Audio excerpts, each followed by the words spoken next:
Hi, Oh my God. Hi.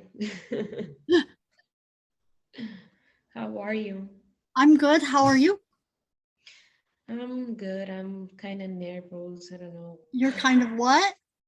Nervous. Nervous? Yes. Well, don't. I think I am nervous at the beginning of every semester, the first time I meet with a class. So don't worry about it. I sent you an email like an hour When ago. you sent it to me an hour ago, Yeah. okay. Are you? Tell me what is your first name? His bell. All right, I did not see it. Let me look. 1 second here. Give me one moment. Okay. Take your time.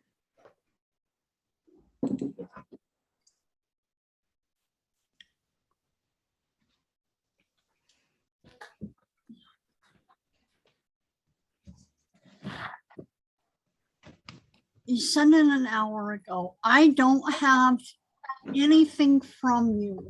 What did it say? That's weird. Let me see if I really sent it.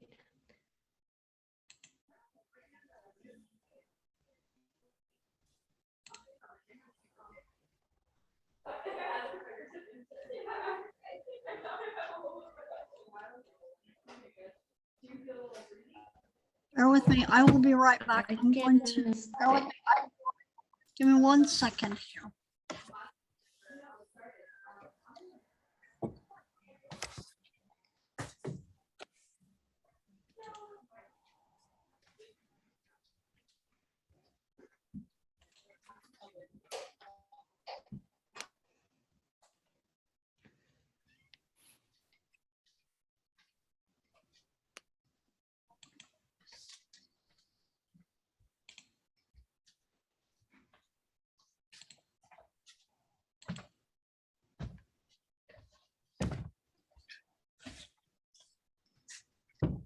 Was it something that was personal, or was it an issue you're having with the D2L or Bright Space or your textbooks? Um, I'm sorry. What was the question? Is it something that's personal, or is it something that's you're having struggling being able to access things, or is it something else? Yeah, it's something else. I can stay like 5 minutes more after class if you Okay, want. all right, all right, Thank you so much. of course.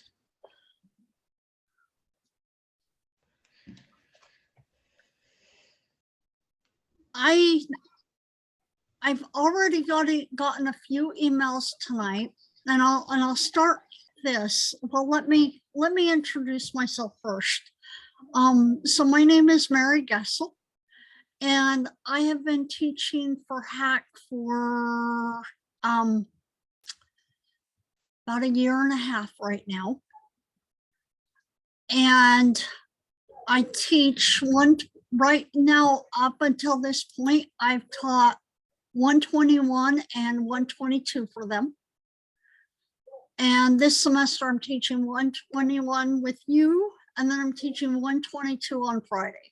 So the second part of A&P. And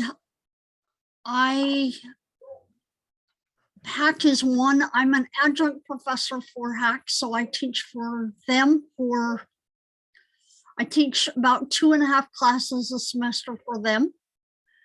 And then I also teach for Stevenson University in Maryland. And I also teach for Carroll Community College in Maryland. And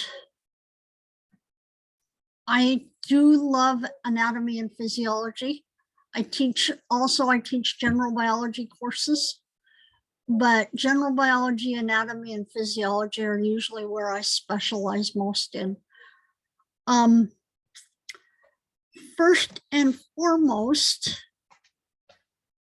as far as I know, I have never intentionally hit or bit anybody. And the reason I tell you that is so that you know that I'm a fairly nice person.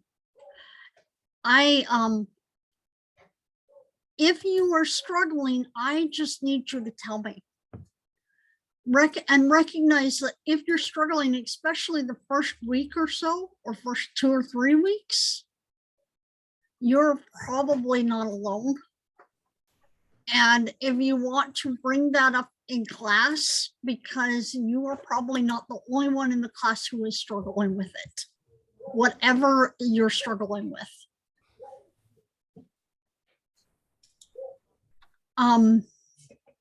Let's see, what else?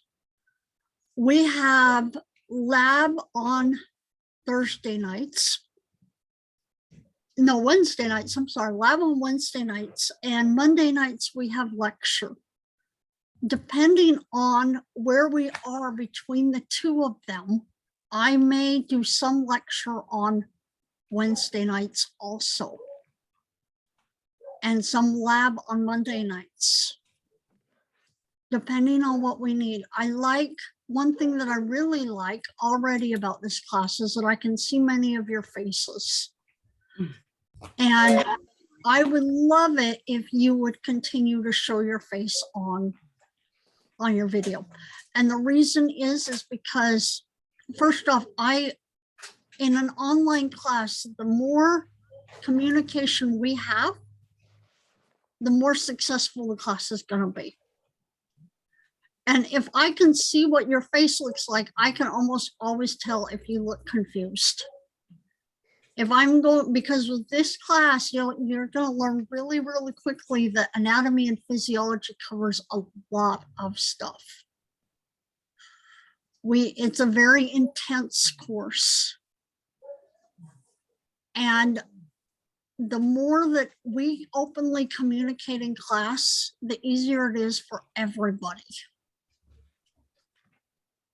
And if I can see your faces, then I also get an idea, especially if you send me an email, I can picture what you look like in my head when I'm responding to your emails.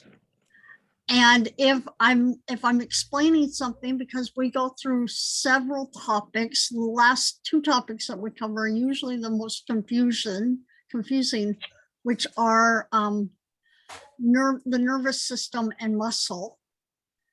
If I can see what you look like and you look like you're not sure what's going on, I can many times I can tell from the way you look if you're confused. And if I don't know that you're confused and I just keep going, it's not doing you or me any favors. You'll see, this is my little teaching assistant. Her favorite thing is when I teach online right now, because it's the best thing in the world, because I tell her name is Paisley, and I say, Paisley, we've got to go teach. Come on, get going. And she immediately starts jumping at my heels, and we come over. If you start hearing her snore during class, don't take offense to it. She's got a pretty good loud snore when she gets going. But do you have any questions for me first?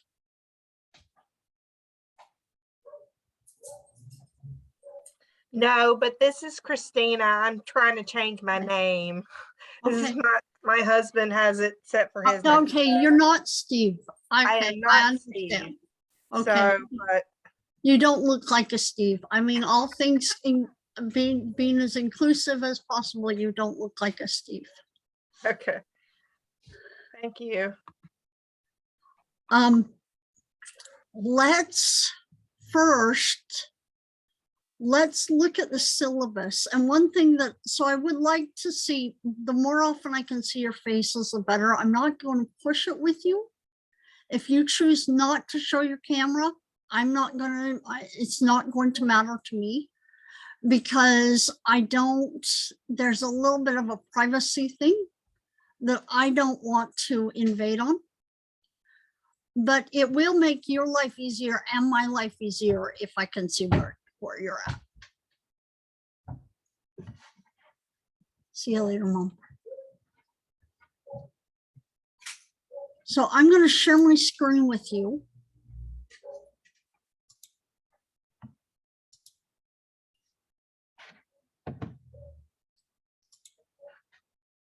And if you're not familiar with this, this is what our screen looks like. And I'm actually, what I think I'm going to do first is I'm going to go in through the student view. And I don't think it's exactly what you see when you do student view. Let's see here. Where is it? Let's see here. I thought I had it set for student view already. Okay, let me go into the class.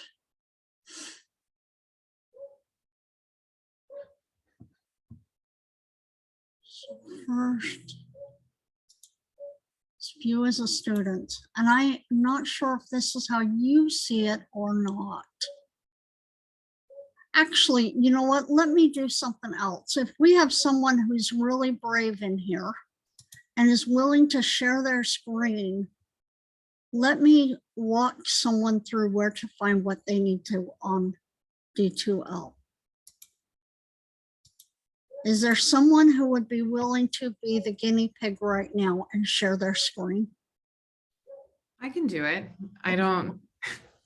I'm not really sure how to share my screen. Okay, so if you go down to the very bottom, this is why I like people that volunteer. If you go down to the very bottom of the screen and highlight your mouse, you'll see an option that says share screen. Literally says share screen. Great. No, it's all right. It's all right. We're, you know, a lot of us we're learning this and it's okay. So Okay. you showing other people, we all learn. Might take just a second. Okay.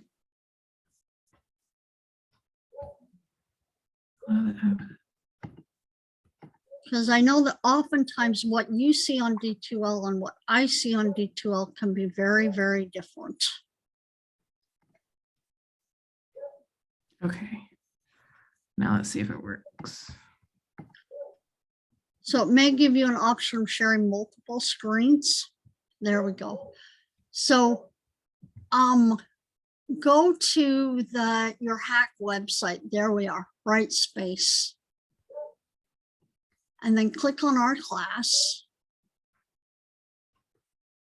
And then click on that first one. So the first one above that, I think we've all got there who's here because that's a Zoom link. Click on the syllabus there.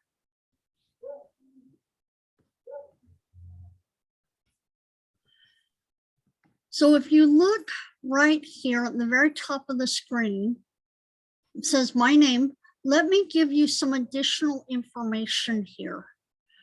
Write down my phone number. I do not have an office phone. Actually, my cell phone number is right there.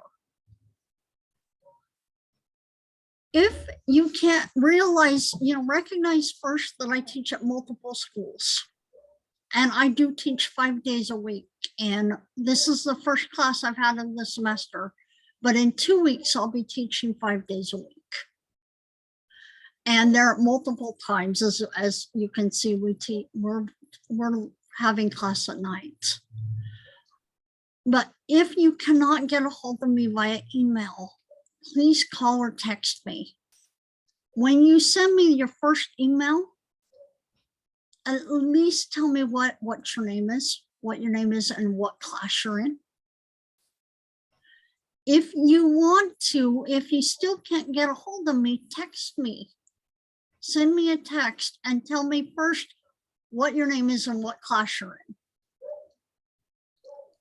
Because it's really funny when I receive emails and I receive texts and it just says, I don't know how to do this particular assignment.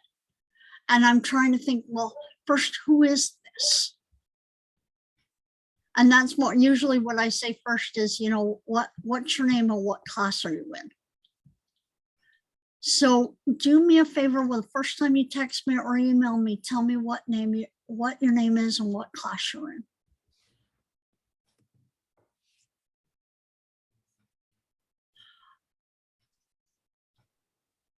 Down a little further, can you scroll down a little bit more? Down a little further, this is the course description. This is what we're going to learn about this semester.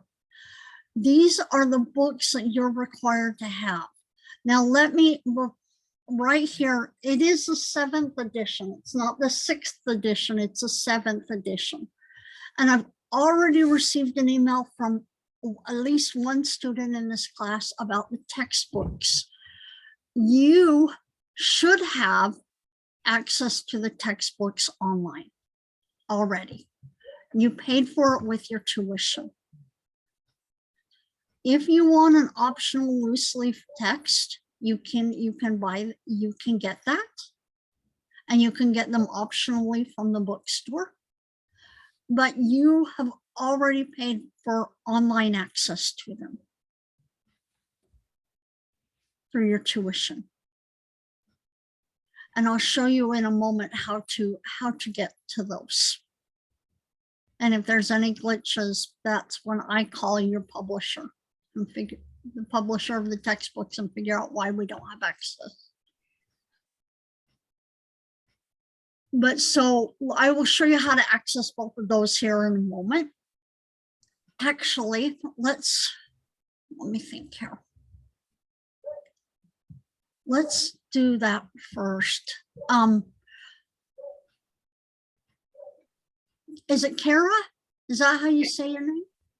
Yes, I don't know if you can hear me. Yep. Oh, great. Kara, would you go to table of contents? Click on table of contents over here really quickly. And then go down to chapter 1 first. Let's just click on chapter 1. So this is the first chapter.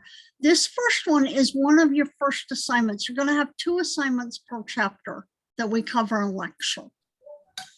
The first one is the Smart Book reading assignment, then which is going to ask you to read some things and answer questions. The second one is a quiz over that chapter. Kara, would you click on that Smart Book chapter 1, major themes?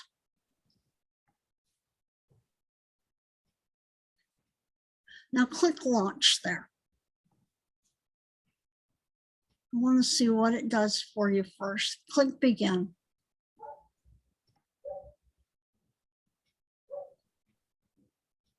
Now, Kara, I have a question for you. Did you already, before we started class, did you work to get access to your books?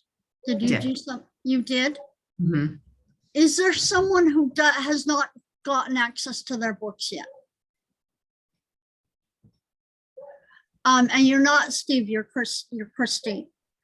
Yes, Christina. Yeah, I bought the loose leaf copies because I thought that's what we were supposed to get. I haven't opened them yet, but yeah. If you want to, please return them. But you know what? Can I ask you to share your screen? And Kara, I'm going to have you stop sharing your screen. Great. And ask. Sure. Yeah. Let's see. The reason is because you do not, if you don't want to eat, the loose leaves are great if you don't like reading from a computer. Okay. But almost all of your work is going to be submitted online. Okay. And if you like reading from a book rather than a computer, keep your loose leaves. Okay. If you don't, return them. Okay. And if you've taken off the shrink wrap and the bookstore says it, and this is for everybody, if you've taken off the shrink wrap and the bookstore says they will not take it, I want to hear from you immediately. Okay. Because I actually haven't taken the shrink wrap Okay, off yeah. yet. So okay, if for some reason they still say they will not take it back, I want to hear from you immediately, because right before class, guess who I was talking to? I was talking with the director of the bookstores.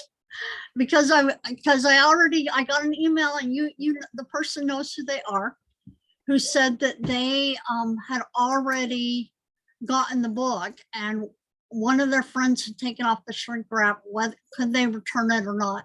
And I called him saying, didn't my students already get access to the textbooks? And so if the bookstore, any bookstore that you go back to, says you cannot return them, I want to hear back from you immediately. And I'm Okay. going to give you a number for the man over the bookstores to get him to mediate and allow you to return your books. So did you find that share your screen option at the bottom? Okay. Let's see, at the bottom. Let's see. More. Okay, no, that's pen. Stop video, participants chat, The record. little green option. Oh, the little Um, brain. Yep, it says share screen. It's about the center. Got about 6 options from the left. The 7th option from the left. Maybe I need to change maybe I need to put it on like full. I'm like, Do you see a Yeah. little mouse? If you put your mouse towards the bottom of your screen, yeah, let's see. I see participants, chats, share. Okay, there we go. Share There we go. screen. Okay, share. All right, let me get back. All right, so you want me to go into the go into the just go into our class site on D2L. okay, let me find that. Let's see. See, the link was in the email, correct?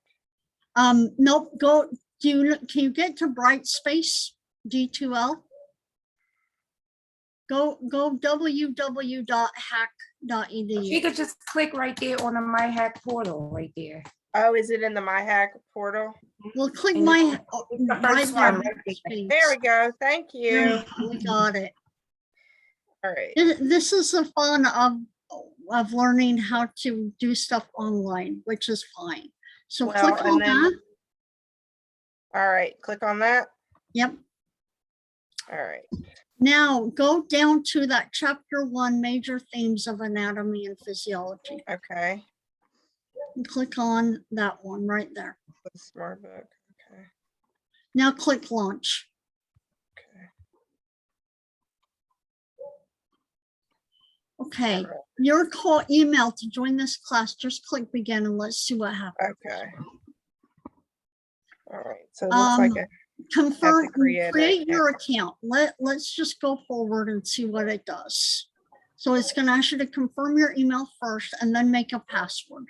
Okay. Yep. That's my email.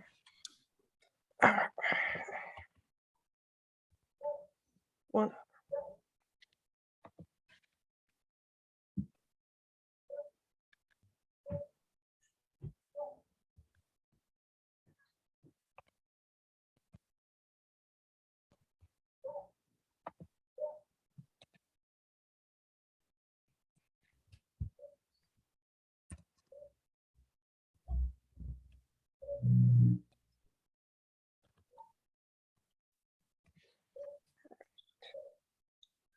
Should we do the text message?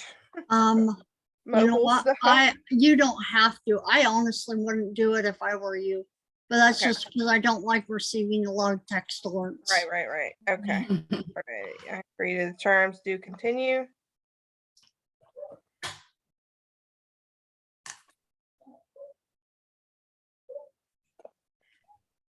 I'd say accept all down here at the bottom, just in Oh. case that's what's holding it up. The cookies. Okay. Okay, so Confirm. confirm. Okay.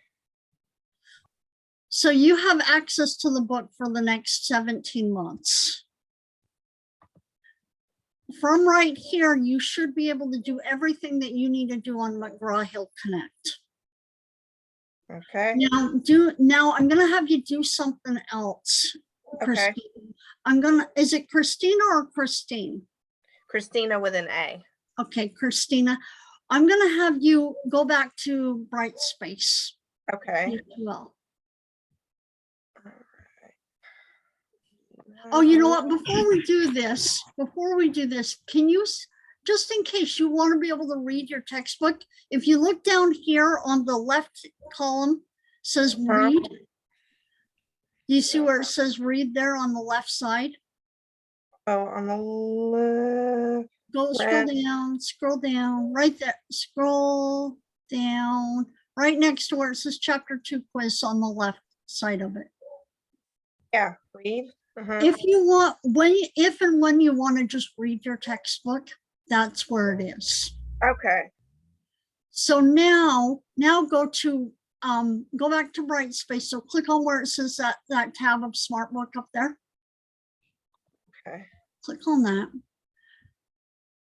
And let's go somewhere else. Let's go back to table of contents. All right. So just click table of contents.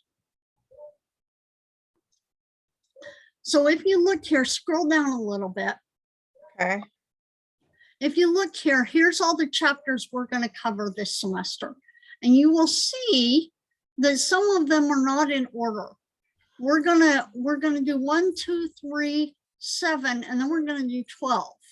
And if Christine scrolls down some more, you'll see the very last chapter we do is 11. So we are not going to do them in order. We're going to do them in the order they're listed here. Okay. But now I'm going to have Christina, I'm going to ask you to scroll down a little bit more and go to Wiley Lab exercises. And click on that first one, Lab exercises 1 and 2. No, go back up, go back to where you were. Actually, no, stay, I'm sorry, you're doing the right thing. I'm making it more confusing now. Scroll up to the top of the page here. Now click on Lab exercises 1 and 2 _A. This one? Yep. This one? Click on, yep, yes, click on that. Now, say I agree to the terms and conditions, continue.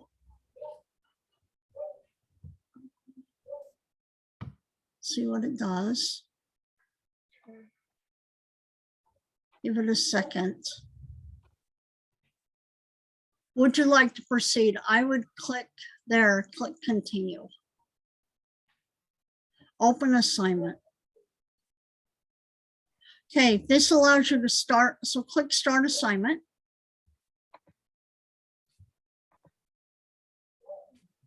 So this is your first question. So tonight you have 2 of these. You have one that's 70 questions, you have one of 30. They're all multiple, the majority of them are multiple choice questions. I will tell you, you will have these every week. Every time we have lab, you are going to have an assignment that you're going to turn in. And it may be in 2 parts like tonight, or maybe just 1 part. But now, do you understand this is how you access all of your textbooks? Let me have you go back to the lab exercises at the top, that tab, that second tab over. Okay.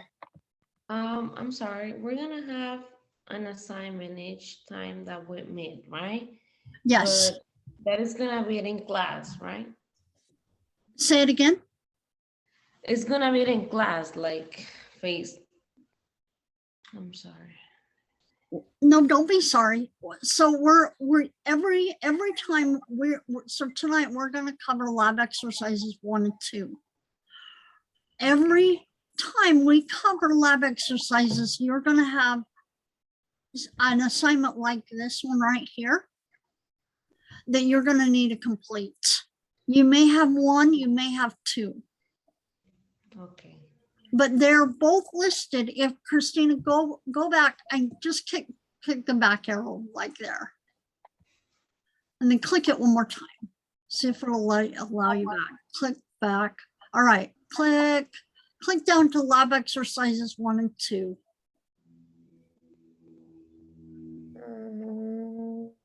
I think I went too far, sorry. Go back down, yeah.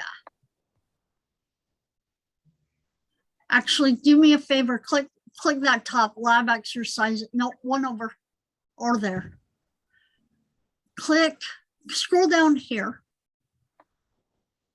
Right here are the 2 that you need to submit. This one and this one.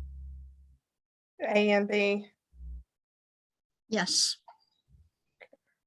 This is another one that you need to submit. So Sherry, this is where you got an error message. Sherry Miller. Yes, whenever I tried to get into this today, in fact, my son's in my class with me, and Okay. he also tried to do it, and we couldn't get in. It wouldn't let you in. No, it gave me the message. It says white label error page. This All right. You know what, Sherry, can you so Christina, can you stop scrolling for a moment and let's let Sherry share her screen? Sure. All right. Thank you. All right, hold on here. Oh, that's not what I wanted. Hold on. A major part of the battle with doing well in these online classes, at least the first part of the semester, is being able to access your books and access your homework and being able to meet as a class.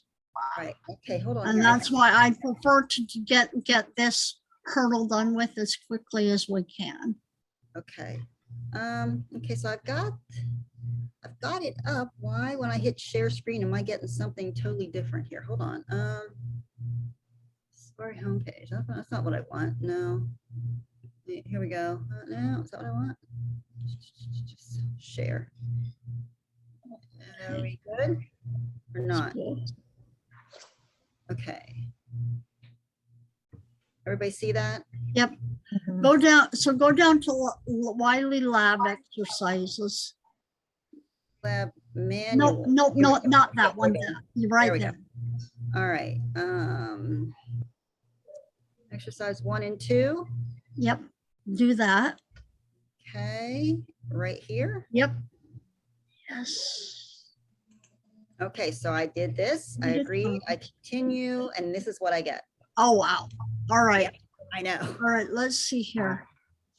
Bear with me just for a second, because I told Wiley, I warned them tonight that I was going to call them, because I spoke with them when I read your email earlier, that I called them and I said, okay, I'm gonna try to walk through this with my students, and if we can't figure it out, I'm going to be calling you. So let me call them right now, and I will actually give you their numbers afterwards, because I'm going to give you the number for McGraw-Hill. I'm going to give you the number for Wiley. Because a lot of times, if you have a problem with your access not working, there's nothing I can do except to refer you to them. Okay. So but I'm going to call them here first. Am I the only one that's got this? I don't know, but we'll figure it out. If you have it, someone else does. Mine also comes up like that. Oh, really? Mine says Harrisburg Area Community College is trying to access your information. It says what? Harrisburg Area Community College is trying to access your information. Would you like to proceed? So it says, do not ask me again for this application or continue. Say yes and keep saying yes unless it's asking you to pay them something. Sorry? If it asks you to do something, just say yes to let them do it, unless they want you to pay them something. Give me one moment to call them right now about this, though. Give me one moment. Actually, you know what, Sherry, let's do something else before I call them. Go back to Wiley, to table of contents. Go down to the very bottom of where you're at and click that red shelf ebooks. Very bottom. This here? Yes. Okay. Now come up to the top, scroll up to the top, and click on that red shelf ebooks. Allow cookies. Go down. Shop for ebooks. Accessibility. Let's look there first. Which one? Right where your mouse is. Click on that. Oh, you know what? I'm sorry, not where where my mouse was. Go back. I'm sorry, go back. I apologize. Back. Click the back arrow right at the very top. There we go. Click for shop for ebooks. Let's see what this does first. Redeem your access code. Okay, you've already purchased. Log in or create an account. Or let me, you know what? Okay, go do me a favor. Go back. After you allow the cookies, it says that you can refresh the page to access the content. Oh, refresh the page. Okay, Once So you go hit back- allow, go back that blue into, thing, yeah. and then after that, it underneath it, it'll say, please refresh your page to access your content. Content. Okay, to refresh my page, where do okay, wait a Where do minute. we go? This is where I Yeah, I get. keep, You can I'm just getting go the to the same, top. I'm getting the same message, and even after I refresh my page, nothing, it does Nothing? not. All right, you know what? Let me call Wiley. Bear with me just for a moment here. You know what? I'm going to try calling someone first, and then I'm going to try Wiley. I'm going to call the director for the bookstores. Because if there's lots of people having this issue, let me see if he's still available. He was available at 5, so maybe he's still available.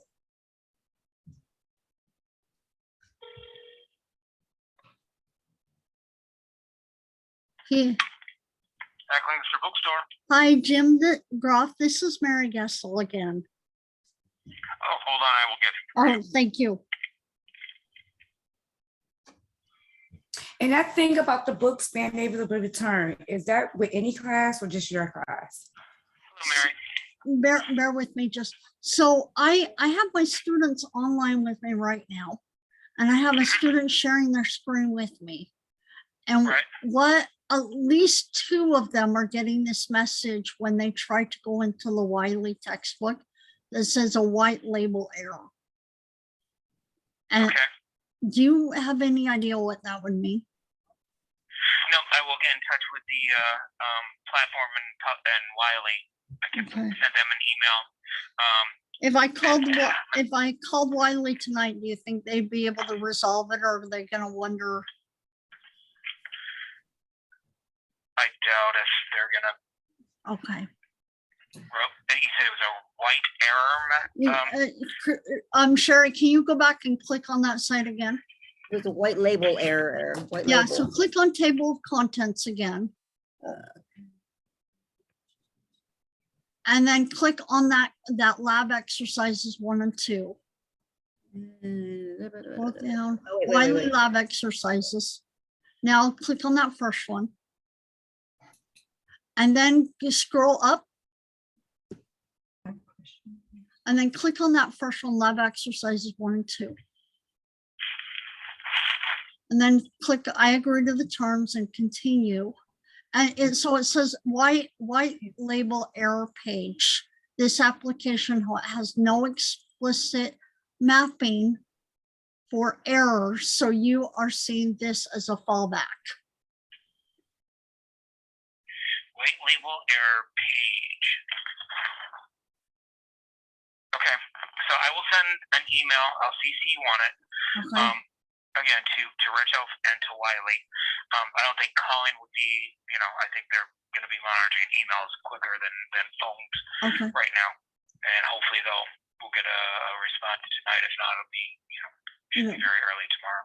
I got it. All right. I really appreciate it. Thank you. Yep, and it's definitely definitely both mistakes were the Wiley lab. Okay. Did, Yep. I'll send it off right now. all right, thank you. Have a good night, okay? Thanks. You too. Bye. Thank you. Bye-bye. So what he said was he was gonna look into it. He was gonna send out an email tonight.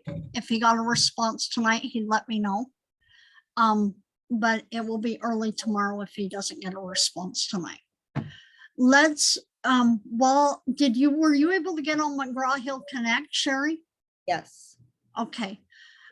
Other issues that people are having, is this what everyone is seeing when it comes to Wiley if you can't access it? Yes. Kathy, have you been able to go into McGraw-Hill Connect? Yes, I have. Did it work for you? Yes. Okay, so it's just the Wiley. Yes, I was thinking, could it possibly be that I had a Wiley account last semester? I would think, and I don't know how it exactly works, but I would think, if you saw at the beginning here, if you, with the McGraw-Hill, you had access to it for 17 months. So I would think you would still have access to it, but I'm not sure. Yeah, but when I click on, when I go to Wiley from, your page, from your, thing that you set up, it won't allow me. I get that same message that everyone else is getting. So I don't know, do I just go on Wiley by itself? Like, don't sign into the school, just go to like. Do me a favor and wait. Okay. And let me get his response back. I'm still trying to get here. I'm trying to do a few things, that's why. It's okay, don't worry about it. What if I need to, depending on how long the error stretches out, because last semester there were a lot of errors with this online access. And it actually went on for a couple of weeks. And let me tell you, if that happens, that is not going to affect your grade. Because it isn't your fault that we can't access it. It isn't my fault that we can't access it. And the poor guy, Jim Groff, that I call, who's the director of the bookstore, if you couldn't tell, I actually have his cell phone number because I called him so many times last semester. So we will work it out as we need to. But right now you do have access to McGraw-Hill Connect. Yes, I'm actually signing in now just to make sure. But yesterday when I was going through everything, it was working. Okay. Why don't, Sherry, while we have you up right here, let's go back and look at the syllabus for right now. A little bit longer.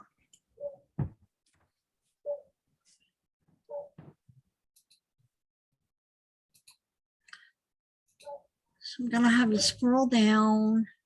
So these are the books. You should scroll down, scroll up just a little bit right there. So these are the books. Like I said, there's an optional loose leaf that you can buy at the bookstore. If I were you, if you really want a book, go on eBay to get it. If you really, really want a book, go on eBay to get them. But you do need to have online access because that's how you're going to submit the majority of your work this semester.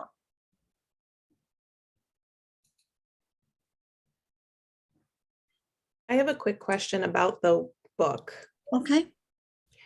I went on the Hack Bookstore under your class, and I did get both of the books that were listed as optional. I got them both as loose leaf. The lab book, I'm not sure they sent me the one that's listed under your class, but then it's not the one that's listed in your email. Can you show me the cover of it? That's the right one. Okay. So Yep. I think I may have said the 6th, 7th edition and not the 6th edition. Or they may have given you the 7th edition. Yeah, I have the 7th edition. It really, I think they're the same thing. Okay. But so now I'm sure I continue to scroll down a little bit.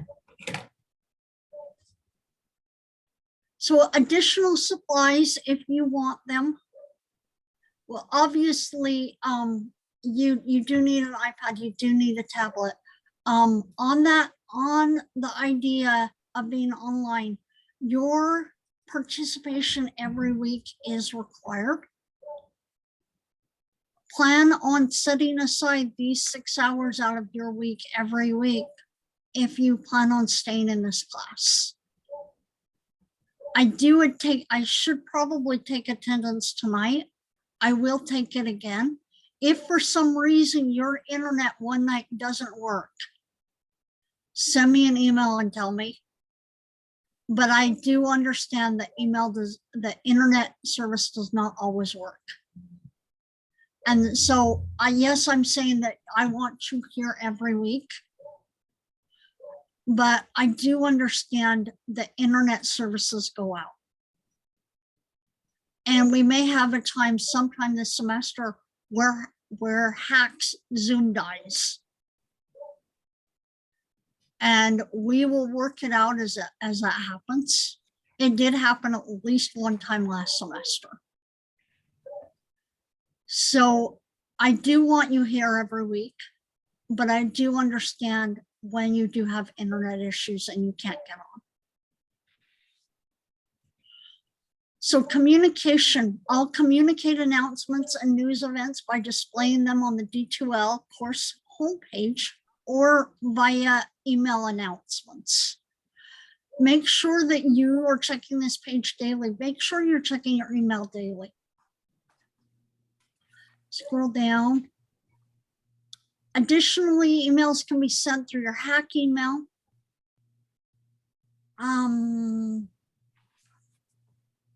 Let's see here, learning outcomes. By the end of the semester, you should be able to use standard anatomical language to describe the anatomy and physiology of each system and its organs. Explain the principle of homeostasis and the use of feedback loops to control physiological symptoms within the body. Explain interrelationships between molecular, cellular, tissue, and organ functions in each system. Explain the complementarity, and we will talk about a lot of these definitions. Complementarity between anatomy and physiology of each organ system. Apply knowledge of anatomy and physiology to real life health situations. I will be giving you throughout the semester 3 case studies. Sometimes people really like case studies. Some people really hate case studies. I like them because they're going to cover multiple chapters and ask you to look at a real case scenario. So reading assignments have been given. Those are your smart book assignments. Your reading assignments have been given to help you prepare for each lecture and lab. Lecture exams, so methods of evaluation. You're going to have 3 lecture exams this semester. Each one is worth 100 points. They'll be timed and can consist of multiple choice, true and false, fill in the blank, and matching questions on McGraw-Hill Connect. You'll have 2 attempts to take each exam, and your highest score will be the one recorded. Scroll down. These exams are not cumulative, so they will only cover what we've covered up until that point from the time of the last exam. In addition, you will have a chapter quiz for each chapter. It will be timed and can consist of the same types of questions. If you are really good at remembering those questions, you may find that some of your questions on your quiz are the same as what are on your exam. This is a really good time to study, to work on studying what you know and knowing what you're not sure. And then you can know what pinpoint what you're not sure about. Like I told you, anatomy and physiology covers a lot of information. In addition, you'll have 3 case studies. And these will be assigned and submitted via the Dropbox, which is this box right up at the very top, in between discussions and quizzes. This is Dropbox. All the work that you submit via the Dropbox on D2L needs to be submitted as either a Word, a PDF, or JPEG documents. If you submit it any other way, I run a high possibility that I will not be able to open it. That's the reason I'm asking you to submit it just this way. There may be a handful of other ways that you can submit it that I'll be able to access it, but I cannot accept Google Docs. And that's what a lot of people like to send it to me as, and I can't open them, and I would have to pay for access to them. And as an adjunct professor, I will tell you I'm not willing to do that right now. So if you come down, this is for lab. So lab exercise questions, like what we saw before that you couldn't get, some of you can't access. And like I said, we'll work through that. But lab exercise questions will be due. And I got myself confused here. It's actually going to be Tuesday night, the following Tuesday night at 11:59. So tonight's questions would be due, theoretically, if we could all get access to them, would be due, bear with me, they would be due next Tuesday night at midnight.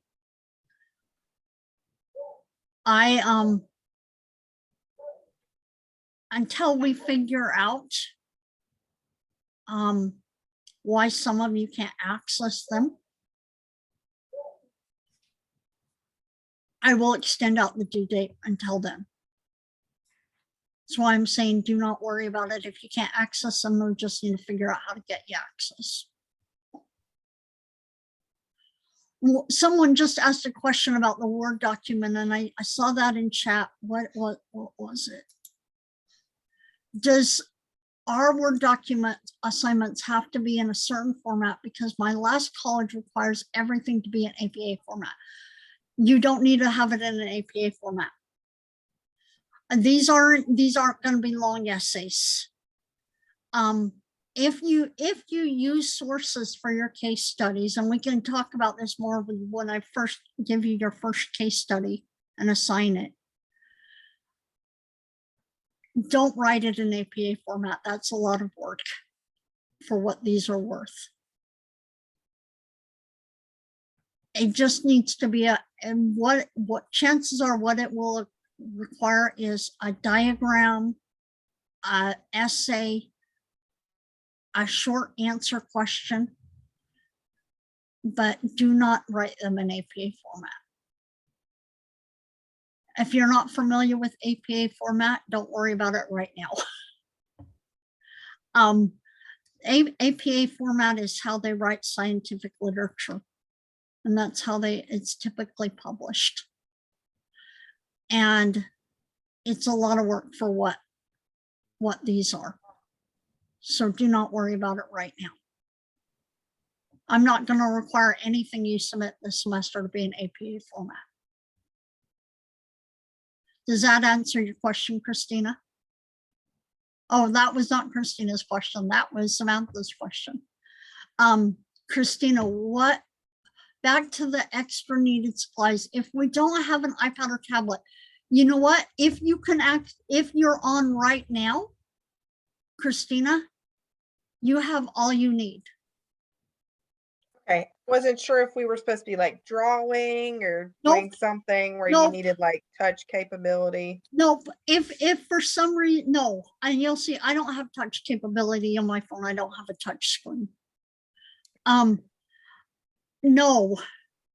If you run into something where you think you need something that you don't have, bring it up with me.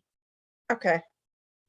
But right now, I would say that what you have, are you using a laptop? Mm-hmm. you're fine. Okay, thank you. Yeah, do not buy anything really big if you don't have to. College is expensive enough. So you'll have lab exercises. They said will be timed. They will only be on Wiley. They won't be on McGraw-Hill Connect. They will only be on Wiley. Because we use them as a lab manual. All virtual labs, you will have virtual labs. They will be on McGraw-Hill Connect. The lab quests, I have not decided whether to make these on Wiley or McGraw-Hill Connect. And the reason is because, do me a favor, Sherry, go to Course Home again. If you come over to this far side on far right column and you scroll down there, it gives you the due dates for things. One thing that, but it only gives you the due dates for McGraw-Hill Connect. Wiley does not come up this way, which means that if you come back, and now I'm going to ask you to look at the syllabus again. I'm going to keep you busy, Sherry. Go back to the syllabus again. And then scroll down to where we were before.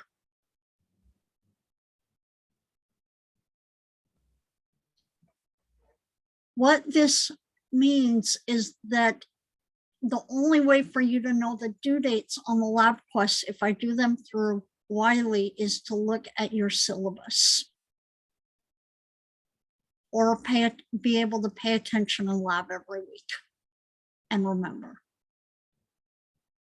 What I want you to get in the habit of is anything that we do in lab is due next Tuesday at midnight. Anything that's assigned tonight to you when we all have access to Wiley granted is due next Tuesday at midnight.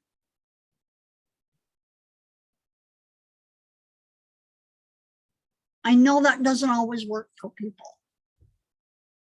You will learn really quickly that I'm not a real stickler about deadlines. I will extend things out for you as things go forward. I would prefer that you don't get really behind because it's hard for you and it's hard for me. So work to keep yourself up and caught up. But if you start slipping behind, just let me know. What I will ask you is send me an email, tell me what you need me to extend out the deadline for, what specific assignment, so list the assignment, and approximately when do you think you'll have it done?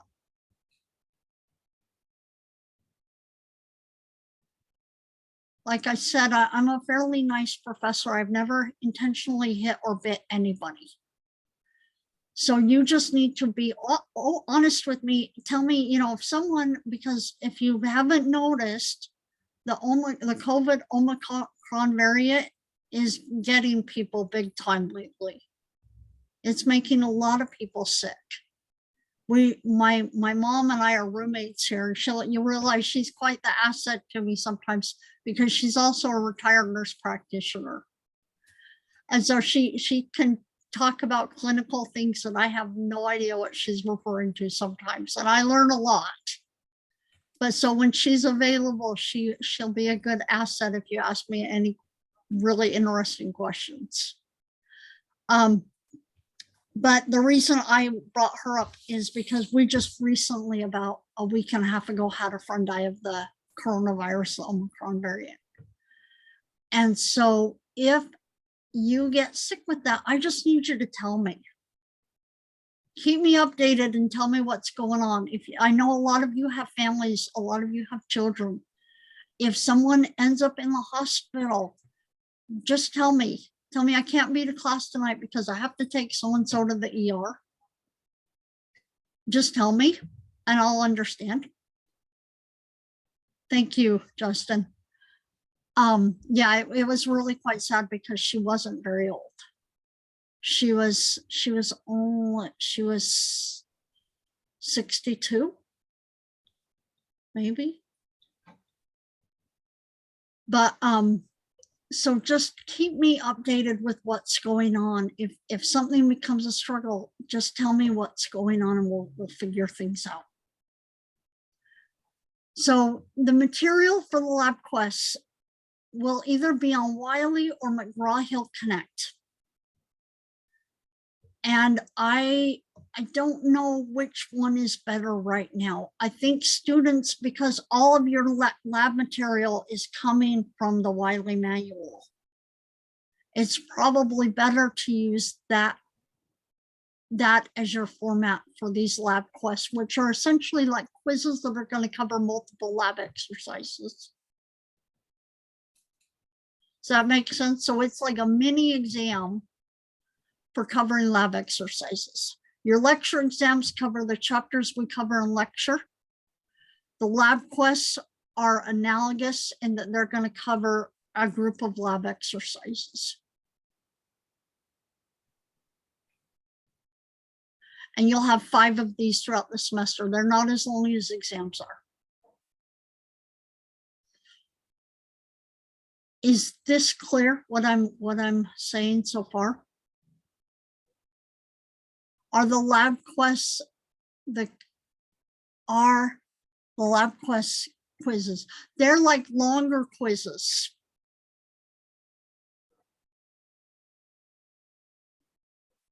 I will tell you, I don't honestly always see the chat. So you may have to just say it to me, because I'm lucky I'm seeing it as much as I am tonight. Maybe I'm getting better at this. Other questions so far? So for each chapter in lecture, you're going to have 1 smart book assignment, 1 quiz. And as a group of either 3 or 4 chapters, you will have 1 lecture exam. For each lab that we cover, you're going to have lab exercise questions that need to be submitted. Every once in a while, about 4 or 5 times a semester, you're going to have virtual labs on McGraw-Hill Connect that you're also going to be required to do. And every once in a while, you're going to have lab quests, about 5 throughout the semester. So let's keep scrolling down. I have a question. Go ahead. The lab exercises, are we able to take them more than once, or we can only Yes, take them yes. just once? They're unlimited. They're unlimited. You can do that. The lab quests, you'll have 2 attempts, but the lab exercises, I've set them up so that they're unlimited. So for example, if it accidentally kicks you out, which if you've ever done online homework, that happens. Yeah. You should be able to go right back in again. Okay, thank you. You're welcome. So all discussions about the questions with regards to the quests should be done in confidentiality, not in the middle of class. Same thing for the lecture exams. So the last, scroll down a little bit more. For the final exam will be on the Connect. And it's going to cover all of the chapters that we cover in lecture. And it'll be worth 165 points. So we will cover 10 chapters this semester in lecture. For each chapter, you'll have 1 smart book reading assignment. Actually, Sherry, can you do me a favor? Do you see that button that's on the right-hand side? That's this little crossed arrows? No, right-hand side. Right hand, your other right. Nope, you're the other right. I'm sorry. Go back. Come over. Your right-hand side. You see where there's that little cross, that little X right above, right? Click on that. There. Now go down, scroll down to where we were before.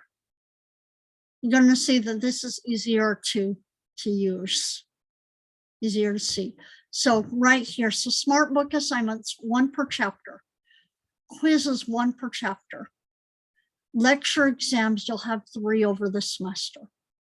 You'll have 3 case studies over the semester. Each case study will be worth 40 points each. You'll have, over the whole semester, you'll have 10 virtual labs. Let me tell you, if you think that you struggle to take tests, you struggle to take tests first, if you want to talk to me about it, because I've probably seen it before, and I may be able to give you some advice.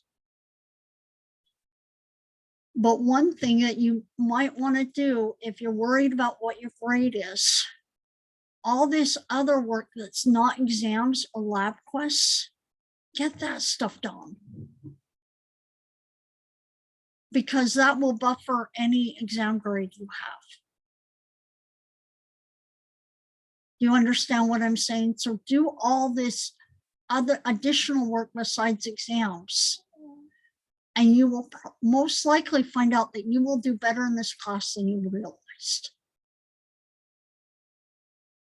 It's less work than I had the students do last semester. I'm learning as I go. But you will find that you're expected, if you scroll down here, you're expected to, a general rule of thumb, stop right there, Sherry. A general rule of thumb is that for every hour spent in the room, you should spend at least 2 hours reading the textbook and studying. So what that means is approximately 12 hours outside of class. That's if you plan on doing really, really well.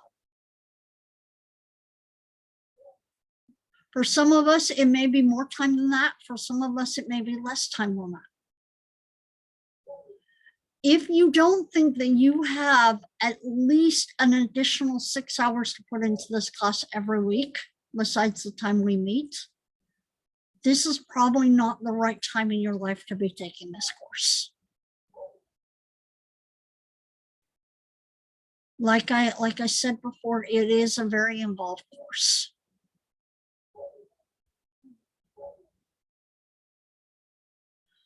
So a student who doesn't miss a class and sets up an effective, consistent study program should do well. Please feel free to talk to me if you have questions or need extra help.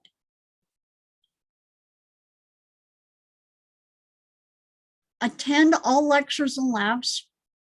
Take notes and participate in the classroom discussion. If you're confused, I want you to bring it up with me. Because if you're confused in an online course, chances are you're not the only one. And like I said before, I can't read your minds. It helps when I can see your faces because I can tell when you look confused a lot of times. But it really helps me if you're not sure, just tell me you're not sure. And let's work through it. Instructors attendance policy. You're expected to attend all lecture and lab Zoom sessions. I will, at the end of every week, my goal is by Saturday night every week to have the recorded lectures for you up and posted. I will tell you, it takes me a few hours to do that. So it's not going to be something that's going to happen right after class, because it does take a few hours for me to post all those. So what I tend to do is come Friday or Saturday nights, I take a few hours and post all those. Sorry about that. So they will be up there if for some reason your internet cuts out. They will be posted. Laboratory sessions cannot be made up. You're not attending online. Excuse me, you're attending online, but your attendance is not how do I put this?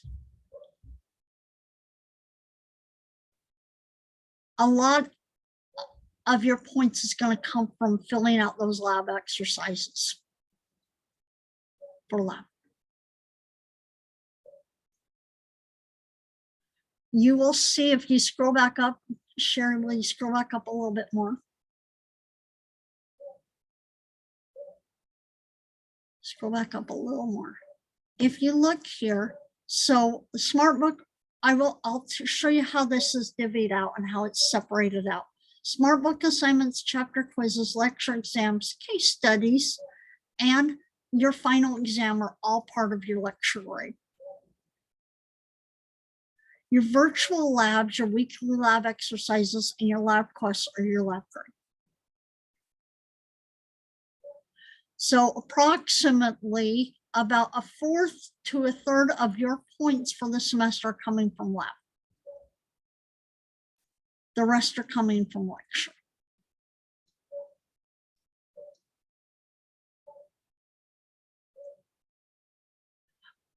A lot of times you will see like your grades for the lab exercises, you'll get like, oh, let me give you an example.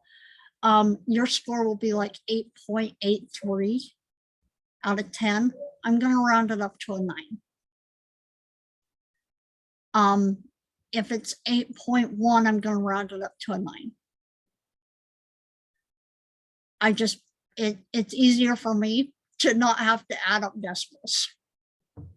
So plan on that for everything that I'm always going to round it up to the next whole number. So let's scroll down a little bit more, Sherry. Excessive absences.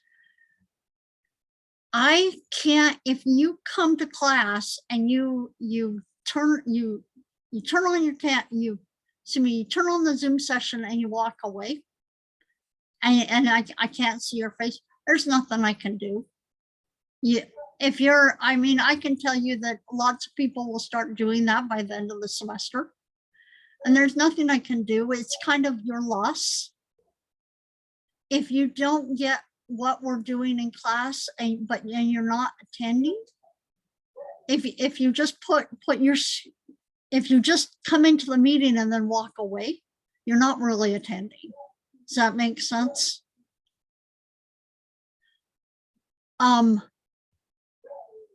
But I also understand that a lot of you are balancing things in a home environment while you're in class.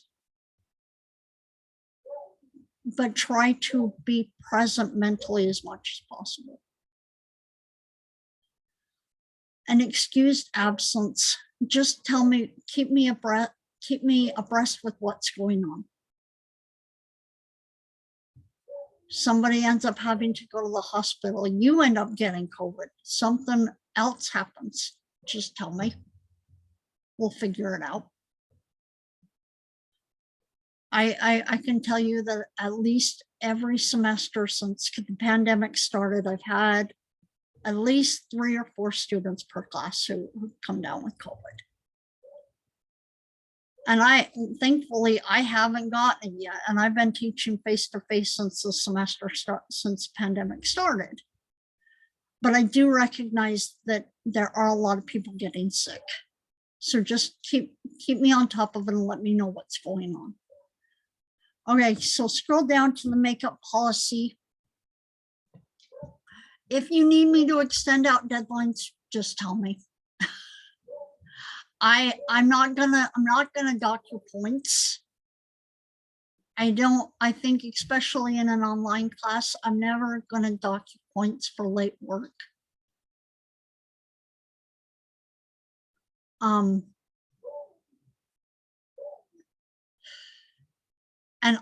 this lab Zoom session, I do not actually, let's cover something else really quickly. With these lab exams, with these lab quests, can you use your book? What do you think? Someone tell me yes or no. Okay. Can you use your notes? Can you use your friends? Can you use online access? The answer to all of those is yes. And the reason is I'm going to time them because I don't want you to completely only use your book and your friends and internet access. But unless I'm going to sit here and watch you the whole time, there's no way for me to monitor you. And there's no way for me to enforce that. And so I don't.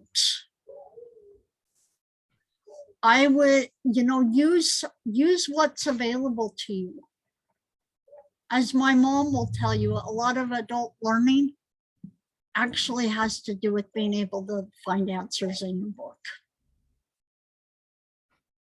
And so use what's available to you and realize that I'm not going to tell you not to use your book. I'm not going to tell you not to use your notes or whatever's available to you.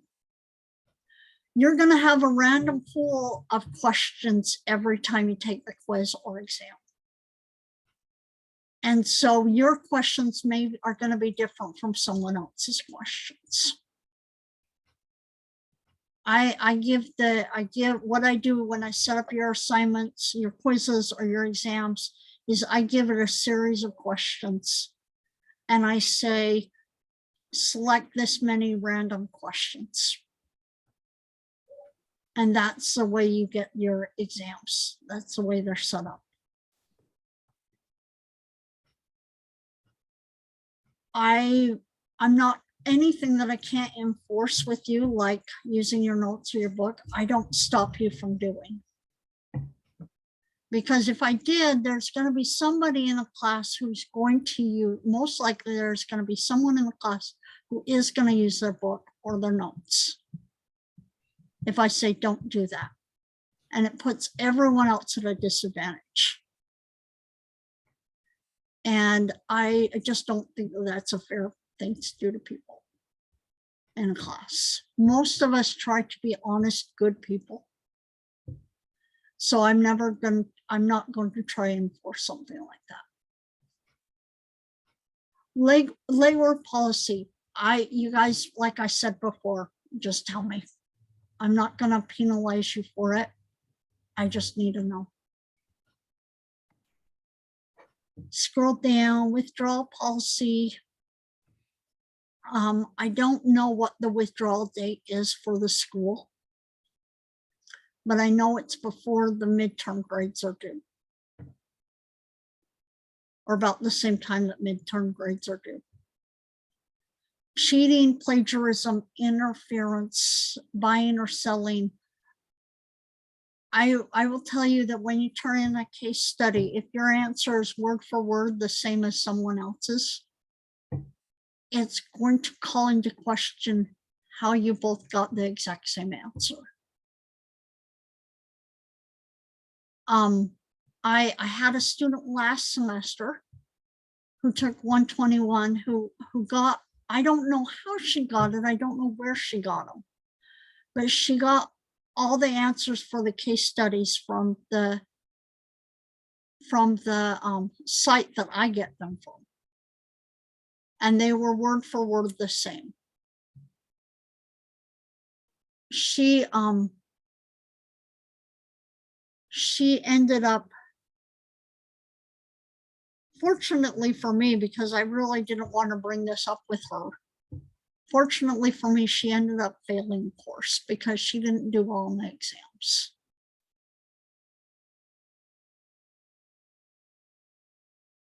I'm telling you the best, do not cheat. That's cheating.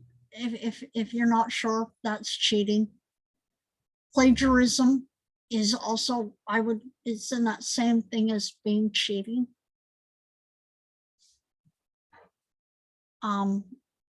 Falsifying your own or another person's records, it's cheating.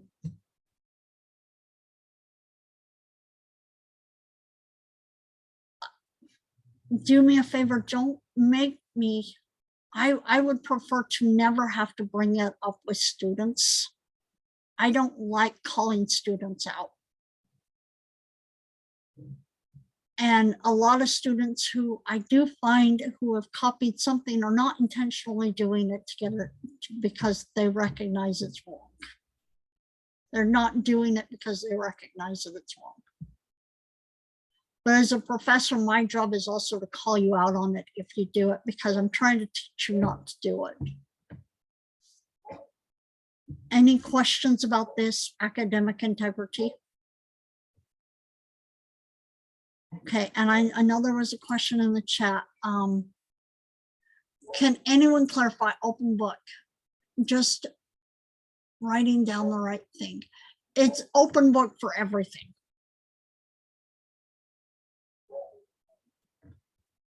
And feel free to interrupt, Kara. It's open book for everything. I would prefer you interrupt me rather than let me keep going if you're not sure what's going on. Feel free to interrupt me. Incomplete grade policy. Let's just see if it's necessary, but right now it can actually be done. You can do it. I learned with Hack, you can do an incomplete up until the day that grades have to be submitted. But it does have to be done before 8 weeks into the following semester.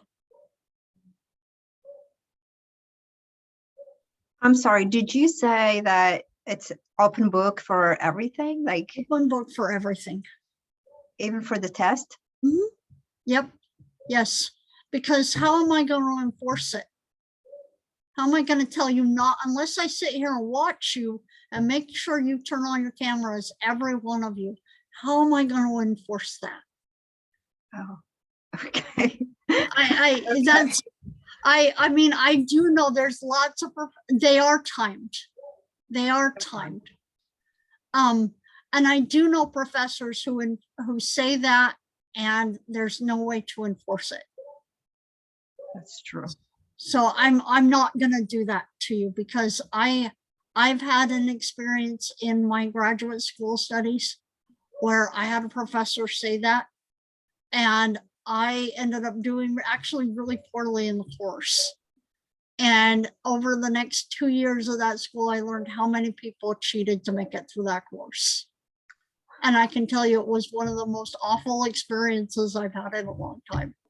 Yeah. So I don't try to enforce that kind of thing. Okay. Thank you. And I don't think it's cheating if a professor tells you to do it. Does that make sense? Yes. Okay, so keep going down, scroll down some more. If you know that you need accommodations, do me a favor, contact this person. Okay. There's a lot of reasons for you to need accommodations.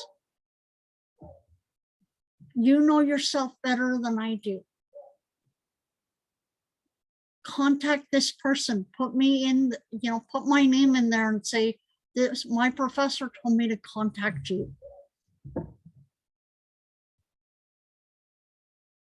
Because at this point, once I get a letter from this person saying that you are allowed this, whatever it is, it's a legal issue for a professor not to give it to you. And so if you know that for some reason you struggle with something,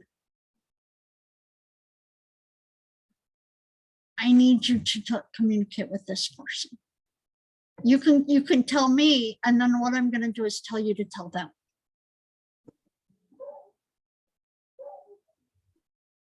I think one thing that I've noticed, and this is just between you and me and this Zoom meeting, is there's more students deal with anxiety than I think anyone has any comprehension of. And if you know that that's something you struggle with, do not let it be crippling to you in your schooling. There's ways to work with it, and that is not, it is not a deficit to you if you work with it.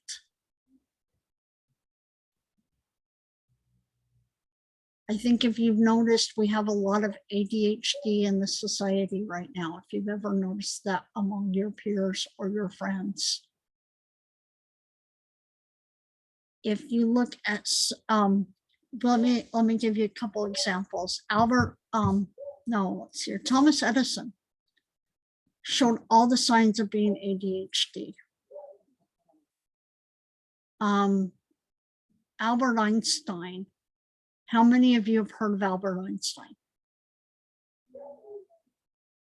Let me ask, is there anybody who hasn't heard of him? What's the first word that comes to mind when you think of Albert Einstein? Genius. What? Genius. Genius. We are almost sure, as anybody who has studied his life and his interactions with people, he had Asperger's.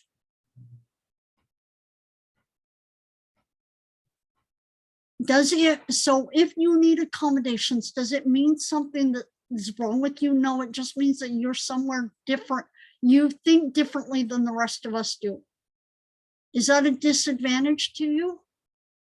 No, it just means that you think differently. You'll realize some people with ADHD are some of the smartest people out there. They actually, there's a theory out there that autism is in the evolution of human beings, is on the scale of smarter intelligence, moving towards smarter intelligence. Because if you've ever dealt with someone who's autistic, they are very smart about certain things. And they can do things that other people cannot do. And so I have a son that's on the spectrum. He's Yeah. 4.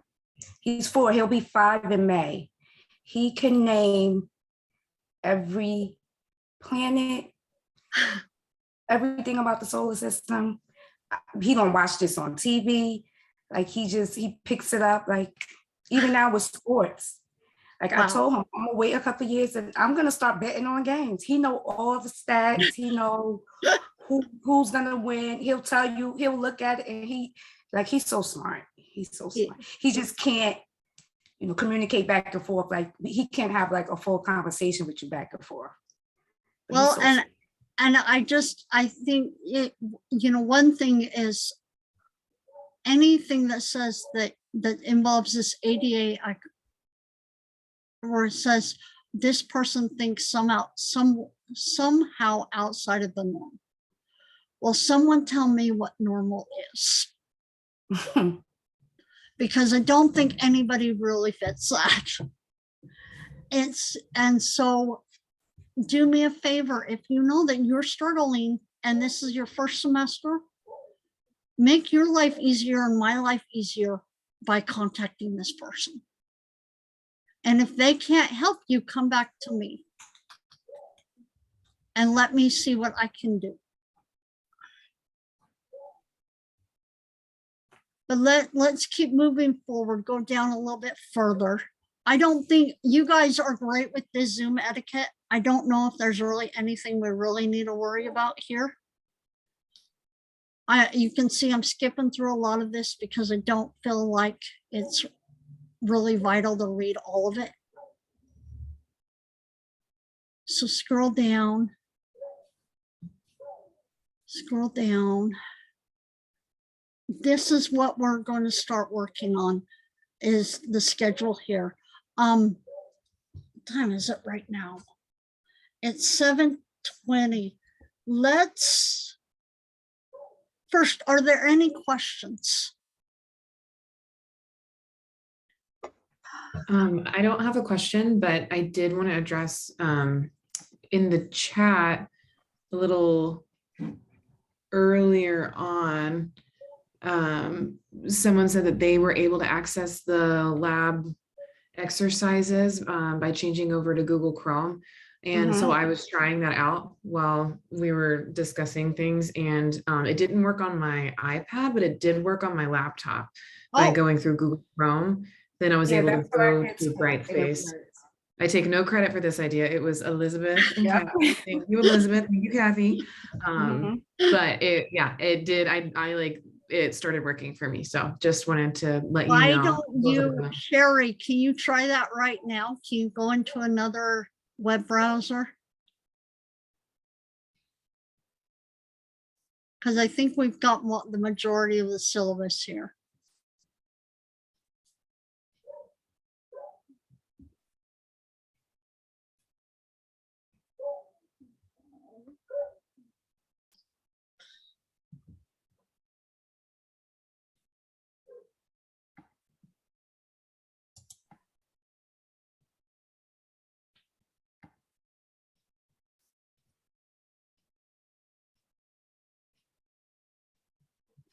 Just go down to the bottom again. Take your mouse down to the bottom. Sort down to the bottom. Now, is there another web browser down there that you can use? Like Safari? There is Safari there. Well, that's actually what I'm on. I use Safari. Okay. That's what I'm in Can you now. go but, to, do you have Chrome? Justin, I had do to I have download Chrome? Chrome. You might have to go like Google Chrome, and then you might have to download it. So that might take a minute for you. I was gonna say, Mom, if you have it, it'll be down in your tiles. See, Go all the way down. I don't think I have Okay, it. so now we know Justin and Sherry are related. I got it.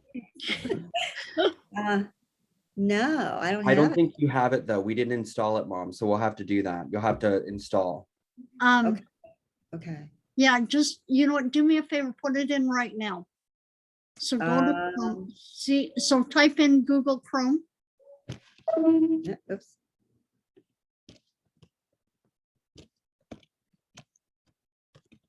Download. Yeah, let's do that. Install latest version. I'll see if it's gonna charge you money to do it. Click OK. Where's okay at? Over on your right-hand corner, bottom right-hand corner, click OK. Oh, that's why I can't see. I can't see because there we go. Now, what does it say right there? Scroll Click- down. Click Mac in the center. Yeah. What? Oh, Mac. Click Mac in the center. Okay. There you go. And download. Simple download. Okay. Do you want Click that? allow. Thanks for downloading. Okay, why don't you see if it's available to you now? Let's see what happens. Let's see here. Get you guys out of the way here. Can you click that Chrome Enterprise up at the top on the left-hand corner? Oh, wait. Wait. Whoops. Chrome browser, Right here. maybe? I don't know. Justin, what do I want to do? If you, Sherry, if you go down to the bottom of your screen, all the way to the bottom until, Oh, wait, just type all this in and then submit, or no? no, go no, drag no. your mouse all the way to the bottom of your screen until like your widgets pop up. Oh, me. Oh, okay. Yeah. There. And go into the second tile there that has all the little squares in it. Okay. Go in The there. launchpad? And then if the download is complete, it would be in here. Oh. Can you, is there more than one page? Like if you swipe, it doesn't move. Nope. Oh, You might want to check when mine first downloaded, it went into like a little like download bin, and I had to press that icon, and then the like zip package or whatever popped up, and once I Oh, clicked yeah, that, that's it great. downloaded. Oh, I don't have a download bin, do I? You Right might, next to the trash, the one right before the trash basket. yeah. Downloads. Look at Oh, us. there it is. Oh, da-da. All right, so now what? Click Double on click. it. Click it. Click on it, Okay, let's see what happens. We got it. through step- Continue Okay, continue. Anyone see and this? continue, Continue. install. Okay. You know, give it a password. Okay, I just have to give it one. Okay. Well, No, it's- she it's has to put your- a password to It's her. your Apple password. Can I just? Oh. Oh no, it's my Apple password. Mhm, Your Apple ID. You know how I That am gets about me this. every time. Okay, wait. I think I know what it is, but oh, hold on. Ah!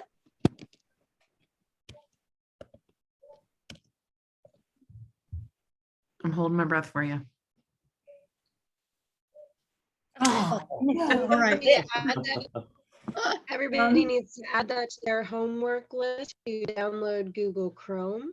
Yeah, this is our first lab exercise. Okay, hold on a second. I'll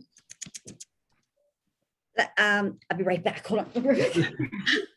She keeps a notebook full of passwords. And also That's a make good sure idea, your Laura. notebook full of passwords. She's not like me where I keep the same one for almost everything. That's what I do, and I she do the same. needs to do Yep. it. Oh, okay, wait. I almost had it right, I think.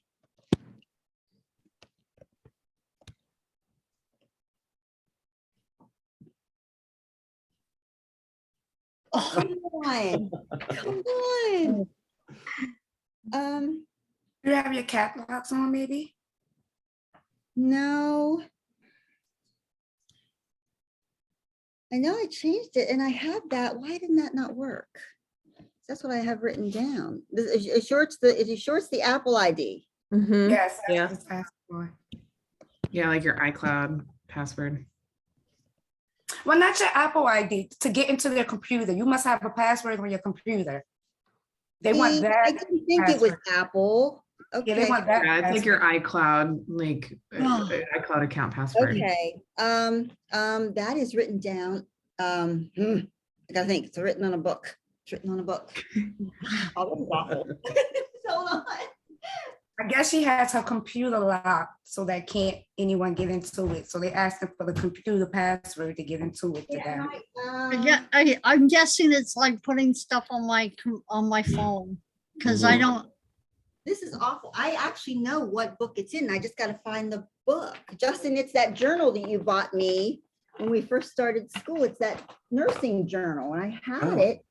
Oh, you're going nursing. Exciting. Aha, here it is. Okay, here it is. I got stuff everywhere.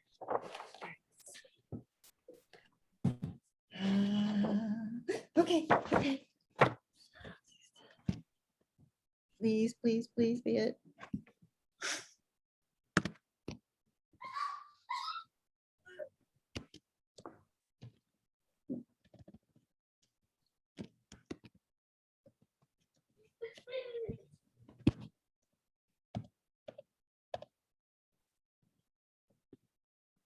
Oh, ta-da! Gosh. Huh. Password anyway. All right.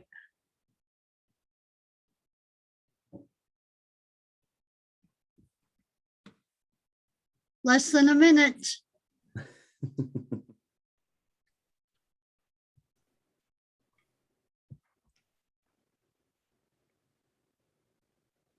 Lauren, what are you sorry about? Don't be sorry.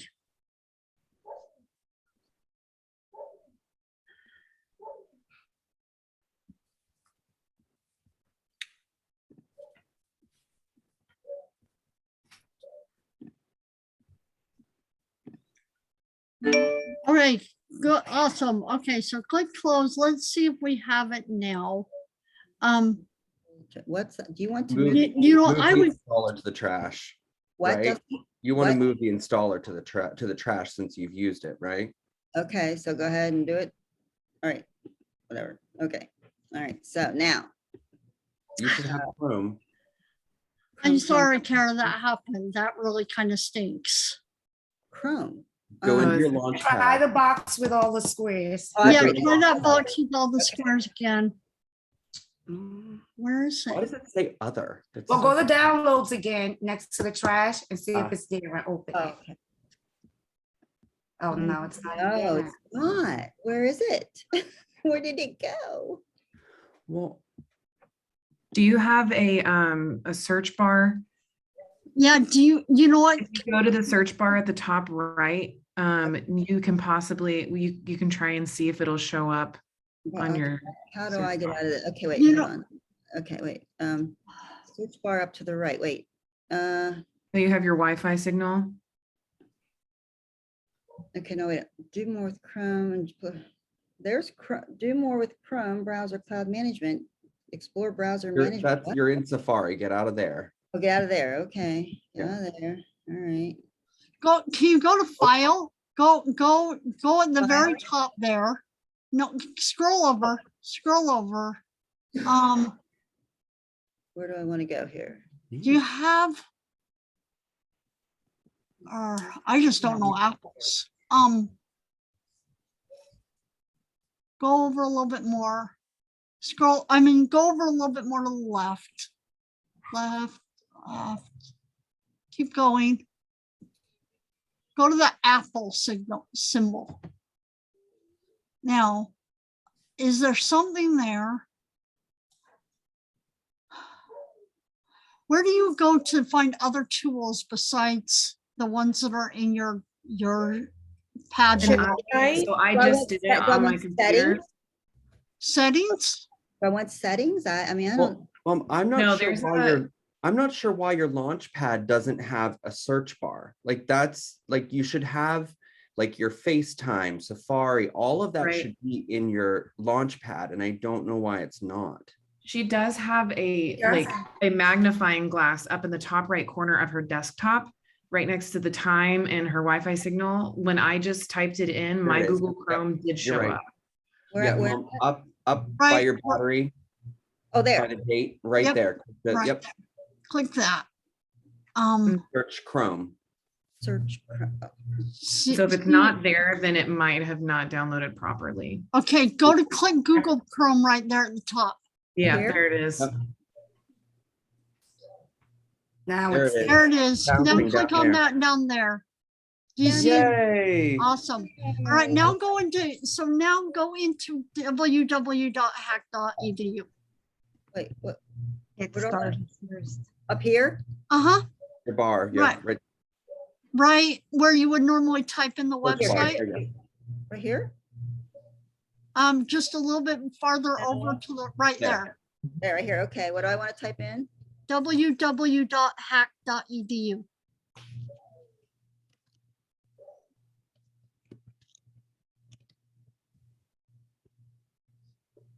Okay, my hack. Down. Right, you see where it says my hack? There it is. There it Yep, is. got it. Click log in here. Oh, oh, Justin, it's not. Oh, no. It's No, not why? fingerprint. It's not taking my fingerprint because I have everything. Yeah, you'll have to just do your email and password. If you do your email though, it might autofill the password. I don't care. I really don't care. Hi, Professor. Yeah, Hi, my name's Lauren. So I'm currently at one of the extended stay hotels in the area, so like my internet is kind of spotty. okay. Because I'm in the process of relocating, so it may drop me from the meeting. Just re-come back in. I understand. Look at my password, Justin, and I don't remember. Oh, here we go again. Did I write these down? For hack, I'm sure you did. And also make sure it's your hack email, your student Yeah, email. it's got to be your hack email. Oh, that's right. Okay. And you don't even have to put in like All of it. Hawkmail. You just have to put that first part in before the at. Oh, okay. Right there. 29, Yep. okay. Oh Lord, Justin. Okay.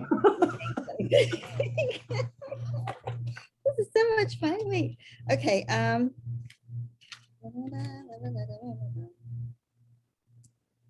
There's. Okay. Username. Okay. Okay. Let's try this one. You guys, what I'm gonna have you do tonight is there are a series of videos. I'm gonna ask you to watch those.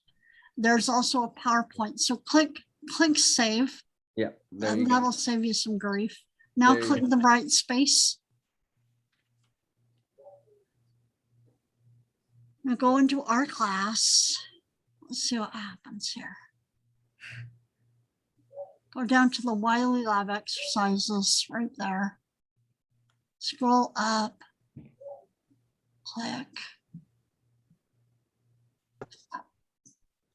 Go down and click on one of the lab, click on that one. Let's see what this does. Agree to terms, continue. Yes. I would say don't ask me again. Yep, don't for the ask me again. application. Continue.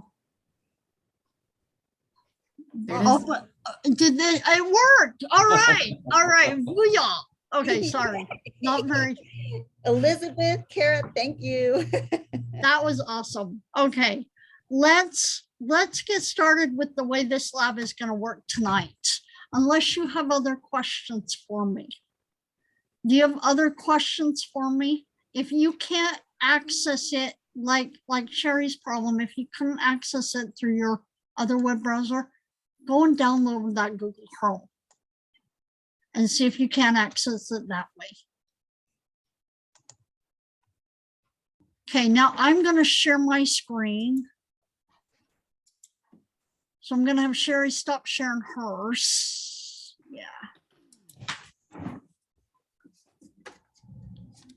I don't know how long these videos are. Tonight it's a series of videos. And lab is going to be different probably every week. This is a series of videos. Bear with me just for a second here. Oh, I'm in student view still. Sec here. Sec.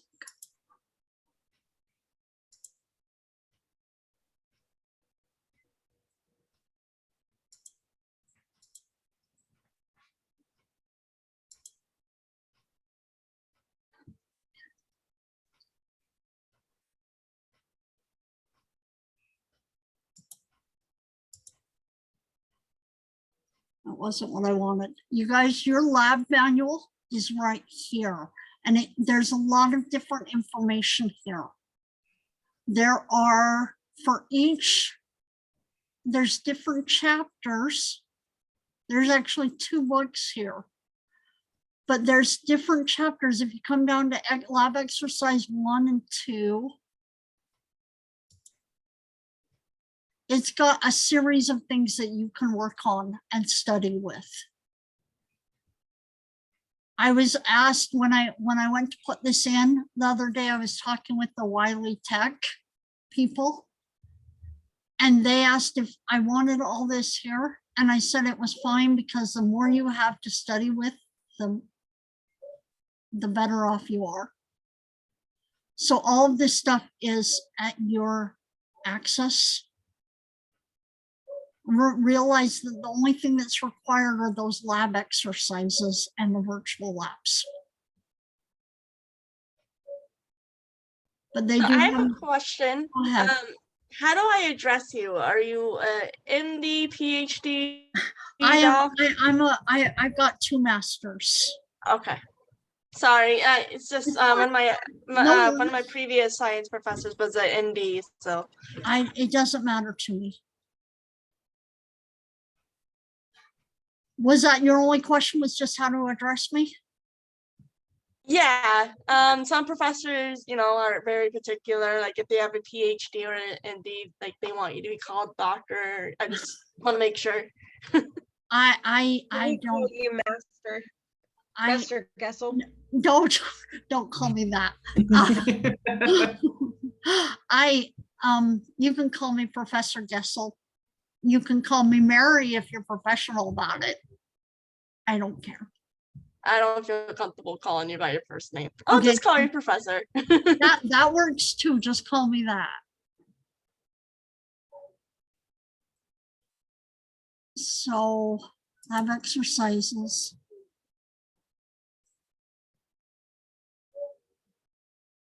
Bear with me just for a second here. All right.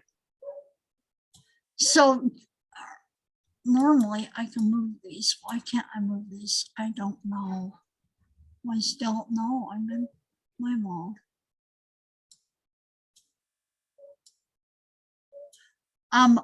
All of these links are videos, and normally I would have them pushed all the way up to the top, and obviously it's not letting me move them.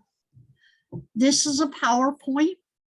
These are 2 lab exercises, and this is a virtual lab from McGraw-Hill Connect.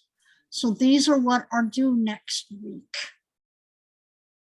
Let's start with watching these videos. I don't know how long they're going to go.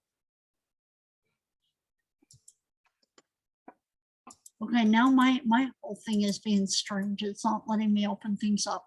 Let's see here.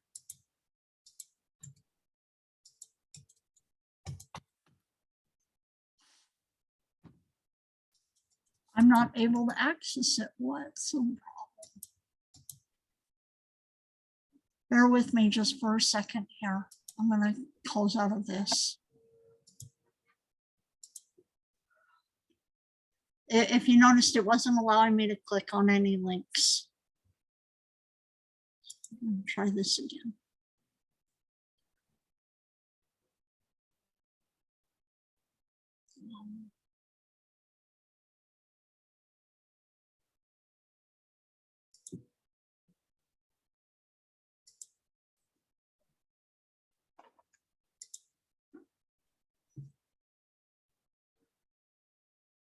My job is to make college easier because students. Anatomical directional terms. So this A directional language of anatomy. This first semester, this first day, where a lot of this is going to be referring to anatomical terms. We use anatomical terms so that when we talk about anatomy, everyone understands the viewpoint we're coming from.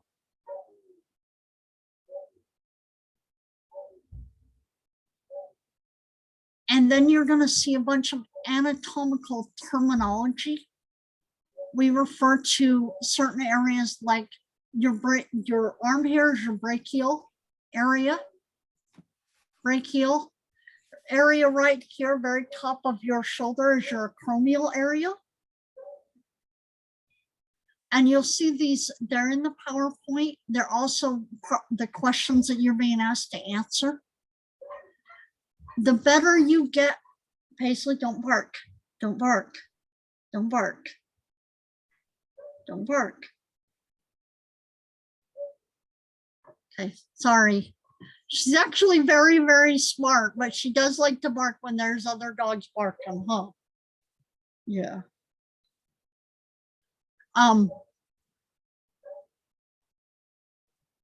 The better you get with learning those terms, the easier your life is going to be this semester. And you'll understand as we go. So let's watch this video first. Exists in order to minimize confusion when discussing areas or specific points on the body. This directional language or terminology is used in reference to the anatomical position.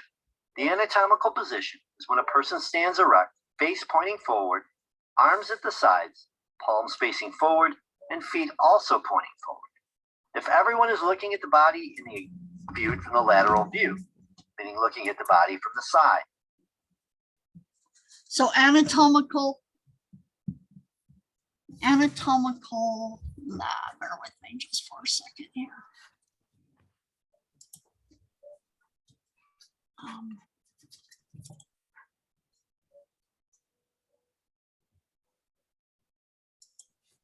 Anatomical, standing with your feet pointing forwards, your arms out to the side, your palms facing forward with your head up. Whenever we refer to where a location of a specific body part, whether it's below or above, deep, but more forward, posterior, anterior, posterior, we're always referring to anatomical position, because if you're sitting down or you're kneeling, or what's another one? Your elbows are like this, or they're out like this. It's different in the way we would describe it, right? If your elbows are in front of your chest or they're off to the sides of your chest, that's why in anatomical language, we always refer to anatomical position when we're talking about locations of different structures. Because I mean, if you're sitting down and your legs are elevated, that's not anatomical position. But at that point, your legs are above your head, possibly.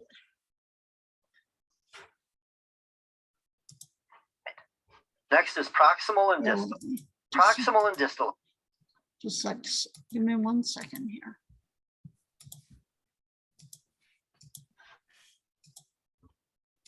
Are terms that are usually used when describing parts of the appendicular body.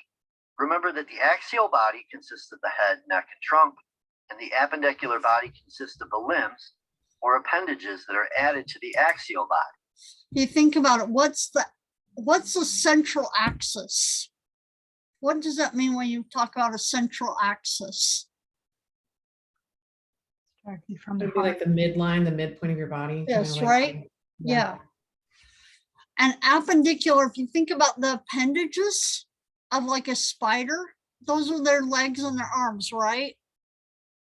So your appendicular skeleton has to do with your shoulder blade, your pectoral girdle right here in your arms, your pelvis, and your legs. Your axial skeleton is your head and your trunk.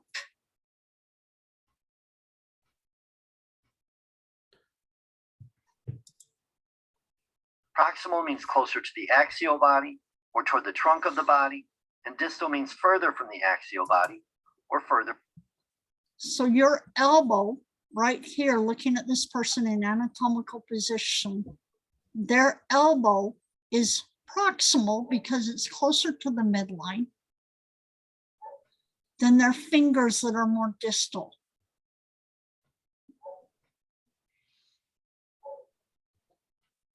Their head is superior to their pelvis, which is down further down. Do you understand why we like this anatomical? We always refer to anatomical position.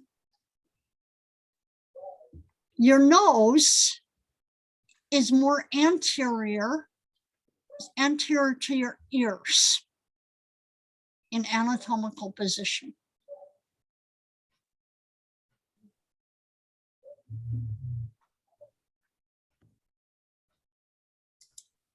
They're from the trunk of the body.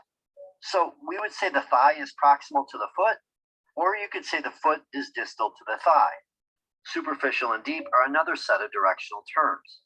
Superficial means your muscles are deep to your skin.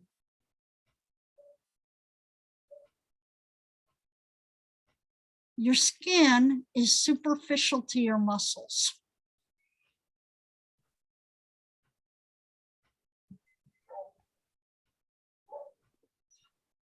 Your ribs, here's your ribs. We're looking at the ribs right here. Sections of the ribs are deep to these muscles, which are superficial to the ribs.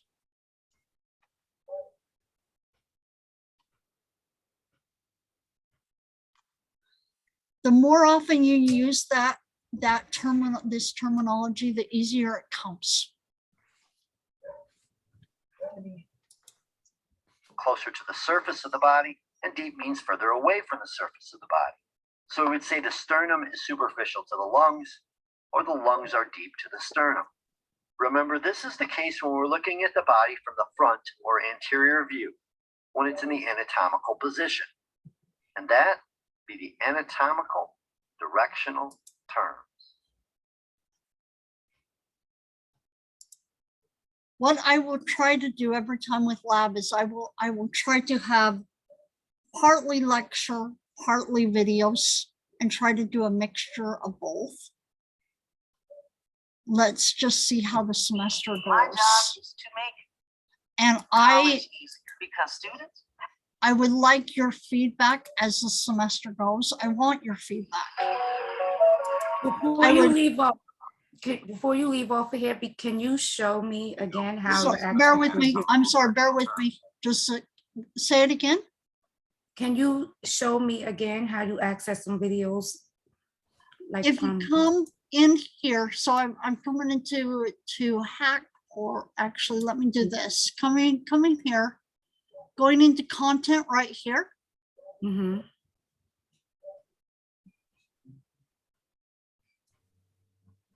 Actually, let me do this because I'm going to go into student view. I should still be able to access it the same way. So this should be what you see, and not always, but I'm going to try. So I'm going to come down to Wiley lab exercises.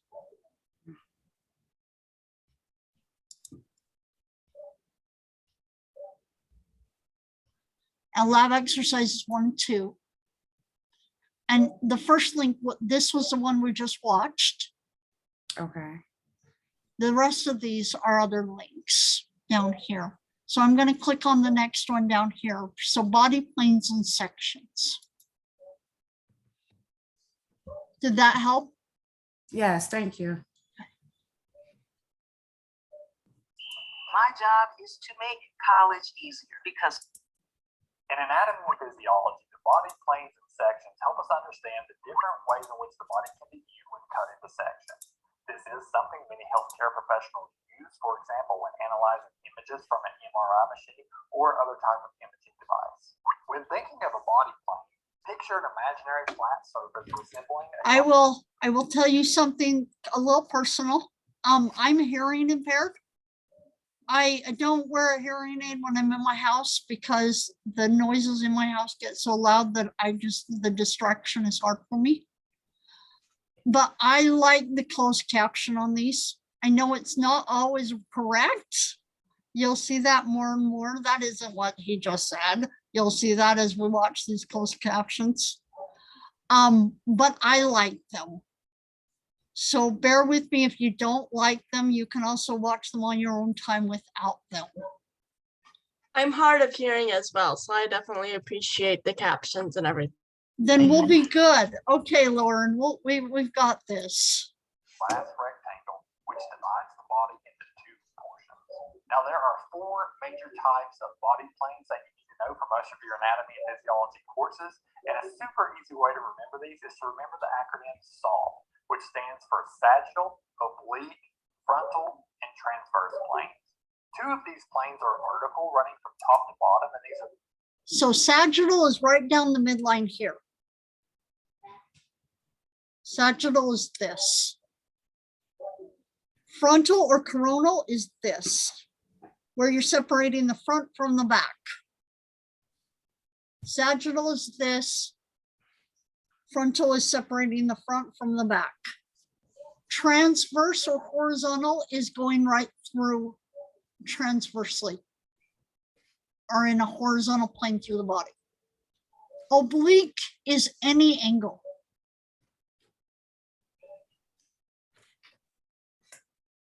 If you think oblique always means an angle. The sagittal and frontal planes. One plane is horizontal, which is the transverse plane, and the oblique planes are at odd angles. It can be any type of plane other than a vertical or horizontal plane. First, let's talk about sagittal planes. A sagittal plane runs vertically from top to bottom, and it divides the body into a left and right portion. Now, this is easy to remember because on your skull, you have what's called a sagittal suture, which divides it into left and right side. And that's exactly what this plane does. It divides the body into right and left sides when viewed from the anatomical position. You can take sagittal planes a step further and add a prefix to help you identify the type of sagittal plane. For example, a mid-sagittal or median plane is a sagittal plane that perfectly divides the body down the midline. The prefix mid can remind you that it is right down the middle. A parasagittal plane is Parasagittal, para means off to the side. So if you think mid-sagittal is right down the middle, a para means anything off to the side.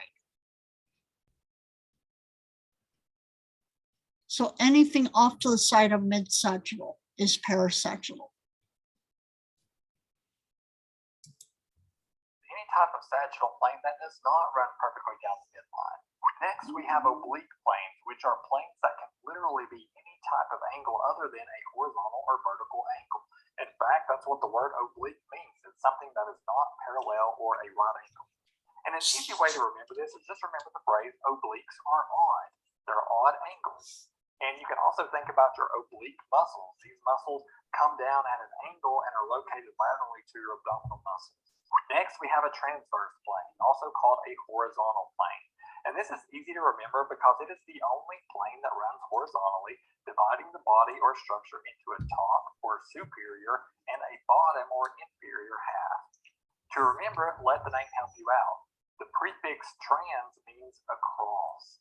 Think of transatlantic airlines flying you across the Atlantic. Alternatively, you can think of the horizon, which is the horizontal boundary between the earth and the sky. And finally, we have the frontal plane, also called a coronal plane. And this is a plane that runs vertically from top to bottom, and it divides the body into a front or anterior side and a back or posterior side. Again, let the name help you out because a frontal plane will literally leave you with a front and back section. Now, to help us recap what we've just learned, I'm bringing in my friend Jane the plane. Say hello to my little friend.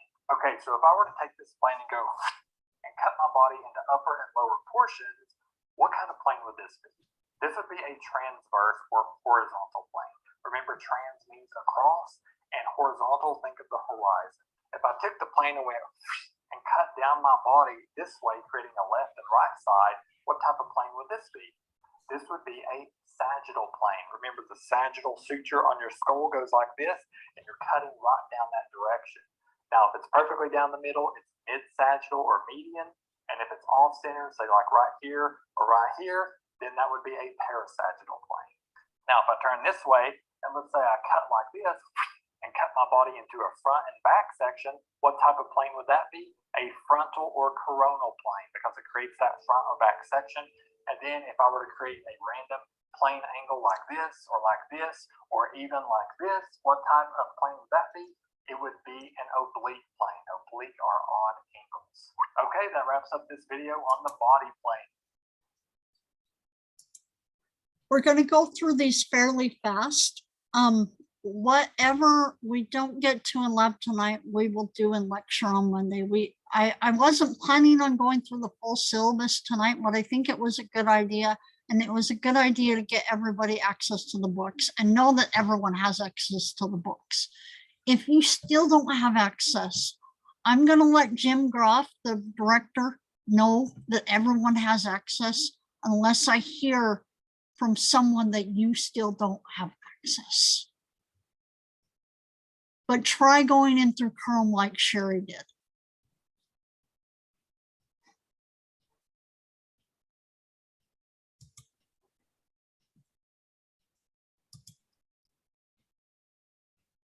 Oh, I just went all the way back. No, I didn't. Okay, we're good.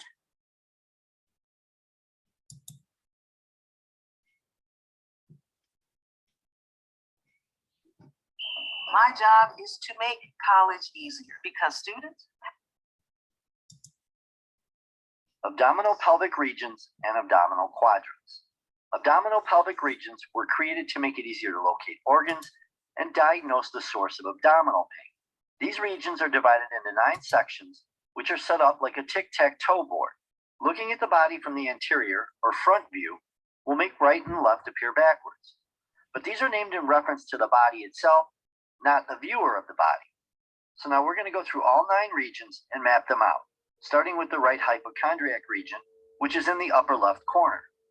The epigastric region is in the upper center section.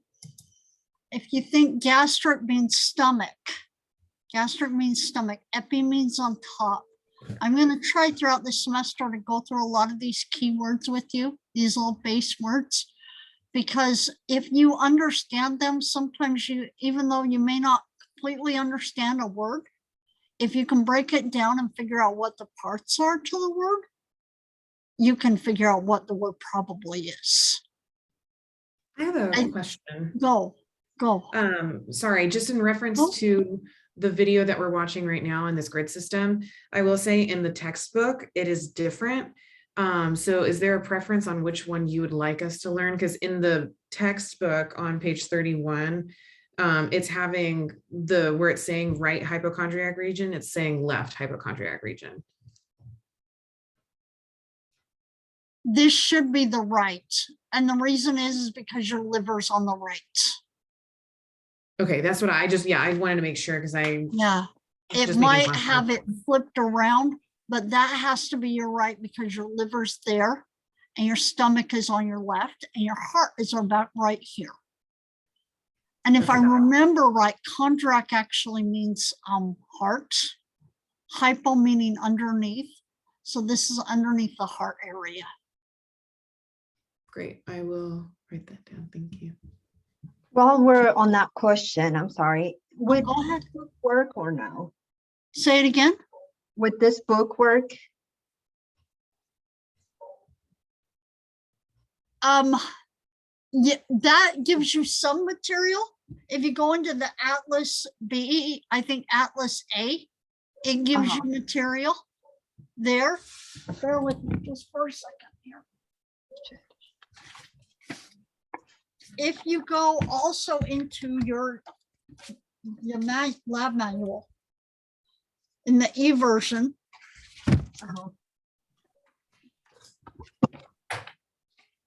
it also gives you the quadrants. Maybe, let's see here. It does some of them. Both of them will give you information. Okay. I also have this on a PowerPoint. Okay.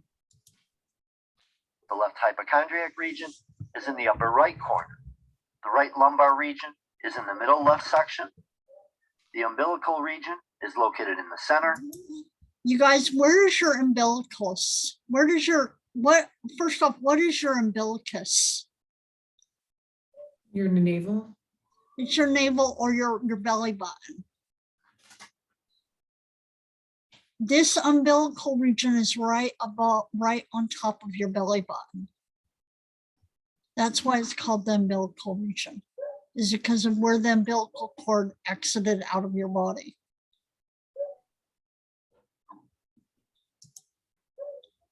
The left lumbar region is in the middle right section. The right iliac region is in the lower left section. The hypogastric region is in the lower center area. And the left iliac region is in the lower right section. Many professionals prefer to use a simpler map of regions to locate organs in abdominal pain. They section the area into 4 quadrants. Again, looking at the body from the anterior view will make right and left appear backwards. But again, these are named in reference to the body itself, not the viewer of the body. These are all basic in terminology. There is the upper right quadrant, the left upper quadrant, the right lower quadrant, and the left lower quadrant. And that be the abdominal pelvic regions and abdominal quadrants. Now, you guys, I know this is going through it fairly fast. If you're not getting it all, bear with me, okay? I'm well aware that it's going through them fast.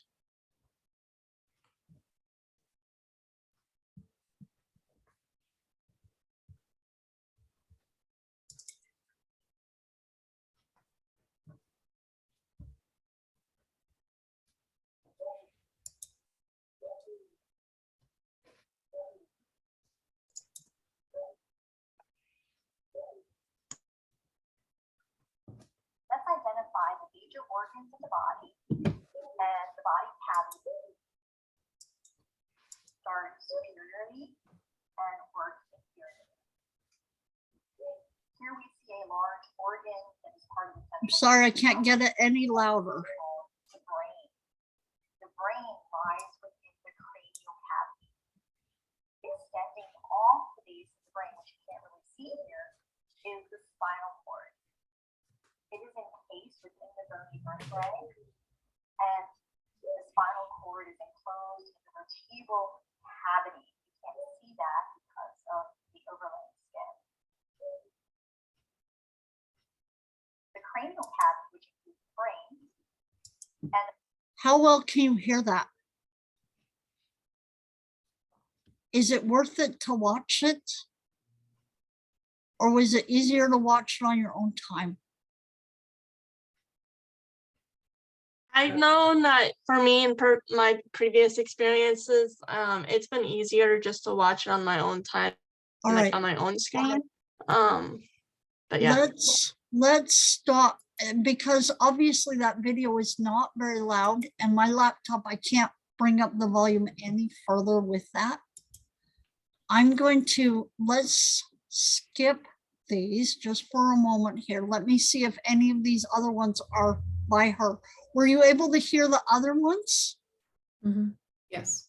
Okay, let's just see if this is also her because I'm not sure. In this video, Nope. we're going to talk about body cavities and serous membranes. A cavity in the human body is an open area in which you can find organs. There are Can you hear that? Yes. Okay.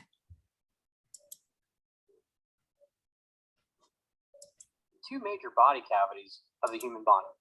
The first one is called the posterior or dorsal body cavity, and the second one is called the anterior or ventral body cavity. And each of these cavities can be further subdivided.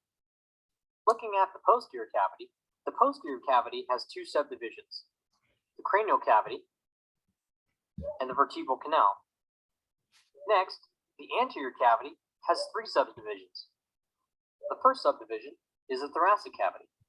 The second subdivision is the abdominal cavity, and the third subdivision is the pelvic cavity. So the cranial cavity holds the brain. The vertebral canal is going to be what's going to be have the spinal cord enclosed in it. Thoracic cavity is going to carry your heart and your lungs. Abdominal region is the lower abdomen area, your stomach, your liver, your kidneys, and so forth. Pelvic region has your bladder in it and your sexual organs. Sometimes the abdominal cavity and the pelvic cavity are combined and referred to as the abdominal pelvic cavity. Next, we're going to take a look at the anterior cavity from an anterior view. Remember, the anterior cavity is made up of the thoracic cavity and the abdominal pelvic cavity. The thoracic cavity has three subdivisions. The first is the mediastinum. The mediastinum is where you find respiratory passageways and the heart. The second cavity is called the pericardial cavity. The pericardial cavity is where you'll find the heart. And the third cavity is called the pleural cavity. And the pleural cavity is where you'll find the lungs. And finally, as mentioned, Peri means around or surrounding, cardial meaning the heart. And so pericardial meaning the cavity that surrounds the heart. Pleural as always means the lungs. mentioned previously, the abdominal pelvic cavity has two subdivisions. The first subdivision is the abdominal cavity, and the second subdivision is the pelvic cavity. Next, we're going to take a look at the parts of the serous membrane. Serous means wet. Fluid. Go ahead. What was that? Fluid. Yeah, it specifically means, yeah, it kind of means fluid, but it means wet. The sac that surrounds the membrane. Or the sac, there's a sac that surrounds the heart there's a sac that surrounds the lungs. There's a sac that surrounds the abdominal area. These are all serous membranes.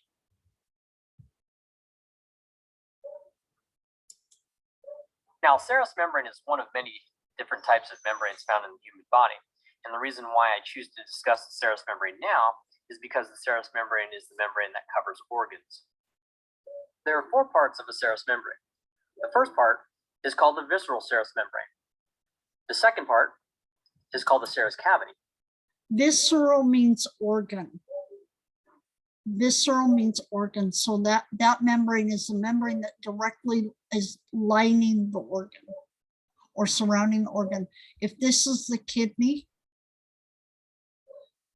this membrane right here is the visceral membrane.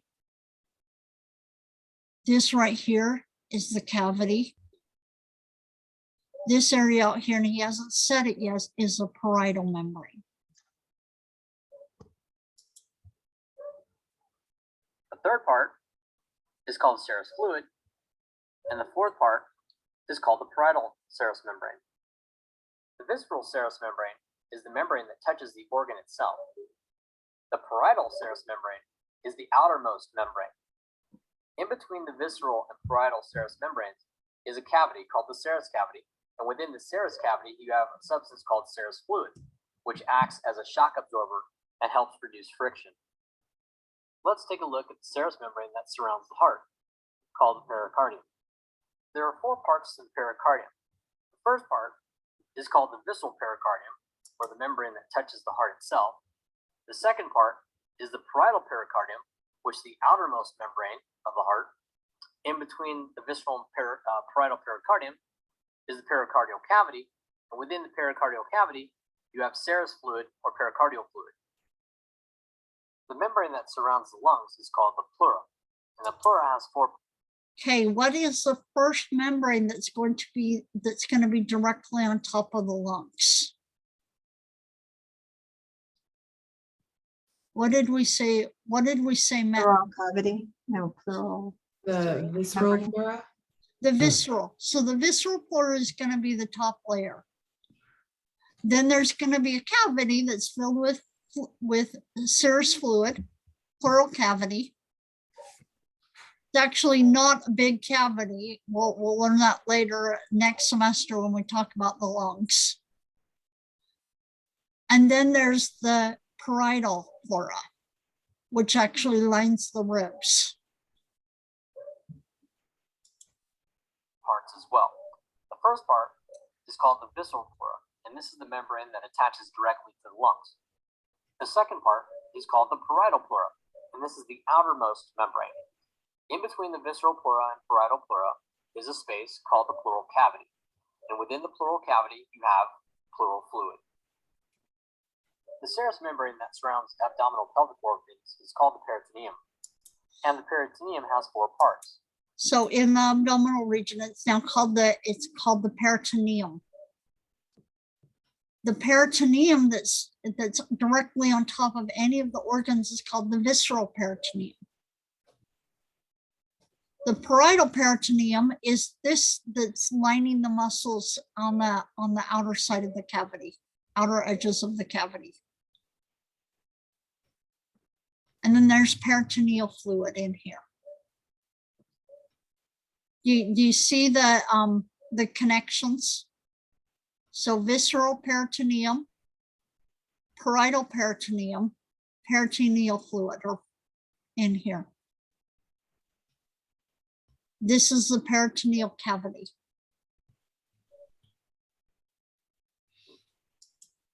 The first part is called the visceral peritoneum, which is the membrane that attaches directly to the abdominal pelvic organs. You have the parietal peritoneum, which is the outermost membrane, and in between the visceral and parietal peritoneum, you have the peritoneal cavity, and within the peritoneal cavity, you have serous fluid or peritoneal fluid. Did you see the relationships there? Visceral meaning right on top of the organs, parietal meaning on the outer, and then the fluid in between. And the fluid is in a cavity.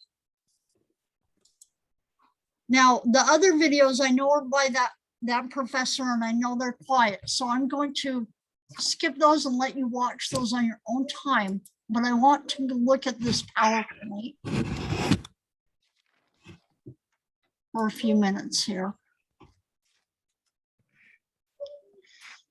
Not this.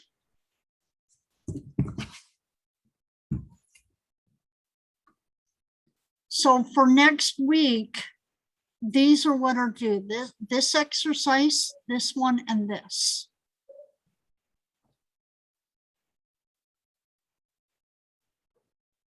But I'm going to look through this PowerPoint, which will give you a lot of answers also. So this is essentially, this is figures that came from the your textbook, the Sladen book, Anatomy and Physiology.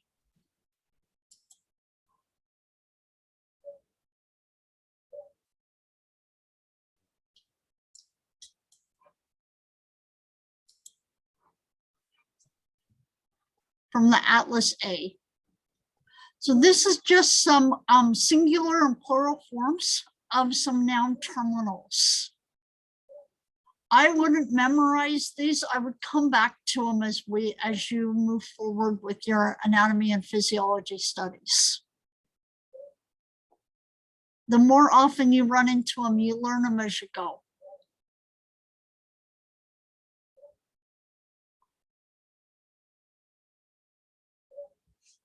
So plural versus singular. Anatomical terminology.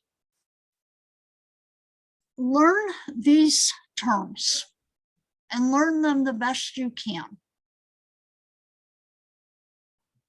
A lot of your questions that you're going to be asked in those Wiley lab exercises are going to ask you about these terms.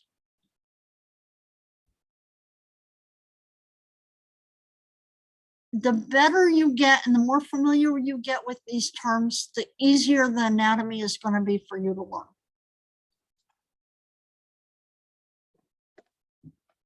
So cephalic is head, facial meaning part of the face, the front of the head, or the anterior surface of the head. Cervical meaning neck. Sternal meaning right down where your sternum is. Pectoral, if you ever thought that a guy had nice pecs, this is what you're referring to. I know I'm not the only one who's ever said that before.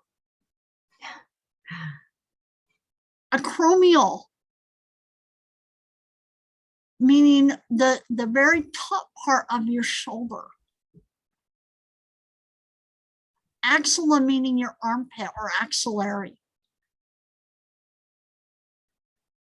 Brachial, the arm, the upper arm.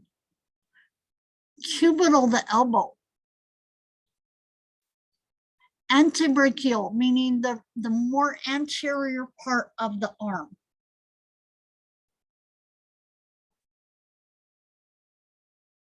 Carpals, if you think, do you know where your carpal bones are? On your hand. Or in your wrist right here? Or your metacarpals right here, your carpals right here. This area right here is your carpal part. Carpal region. There is a vein right here. Do we have any phlebotomists in here? I knew we did. I knew we did. I used to be one, but I'm no longer one anymore. I'm a dialysis tech. Okay, where is the median cubital vein? If I remember correctly, it's like in the upper arm, isn't it? Is it right here? Yeah. Okay, so median cubital meaning right down the cubital region, right in the middle of the cubital region. When next semester, that's one of the veins that you have to learn. Do you see why we like these terms? And the more familiar you get with the terms, the easier your life will be. Is because a lot of the bones and muscles are derived from these terms. Palmar, coxal, patellar. Your kneecap is your patella. Plantar, the front of your foot.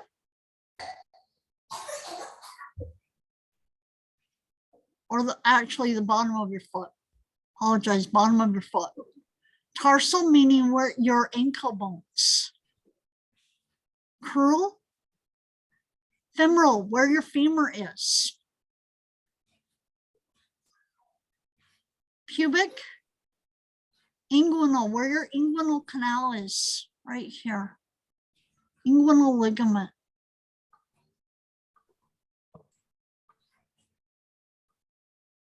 Abdominal, umbilical. And at the back, the cranial, like the cranial cavity. Nuchal. Interscapular. Here's your one scapula blade. Here's the other scapula blade. Interscapular meaning in between the two scapula. The vertebral. Lumbar right here. We'll in a couple of weeks here, we're going to talk about the vertebrae. Start with the sacral vertebrae, the lumbar vertebrae, the thoracic vertebrae, and the cervical vertebrae. Gluteal, perineal, femoral, popliteal behind the knee. Well, popliteal artery right there too. Crural, tarsal, calcaneal. This bone right here that makes up your heel is called the calcaneus.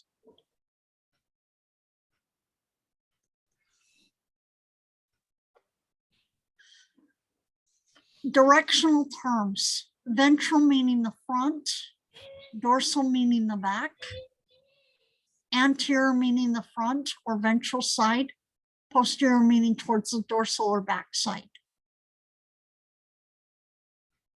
Cephalic meaning head or superior end. Rostral, toward the forehead or nose. Caudal, the head or inferior region. Your tail. Caudal means tail. Superior and inferior meaning above or below. Medial towards the midline right here. Lateral meaning away from the midline. Proximal meaning closer to the midline or point of attachment. Distal meaning farther from the midline.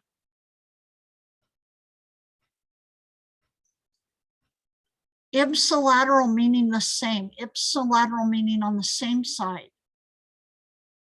Contralateral. Mary, quite contrary. You know, my family will tell you that I'm very capable of being contrary. Meaning the opposite of whatever is someone else's. So contralateral meaning the opposite side. Superficial and deep.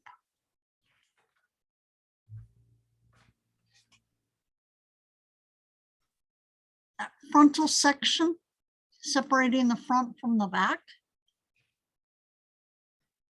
Sagittal section, separating the left from the right. And transverse the top from the bottom.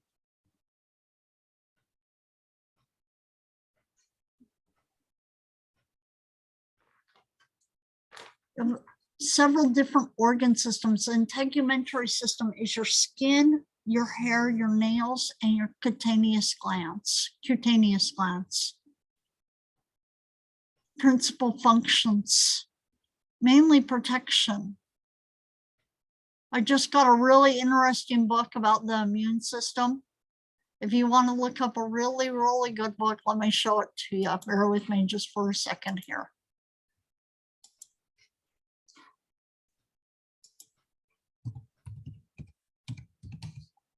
Immune by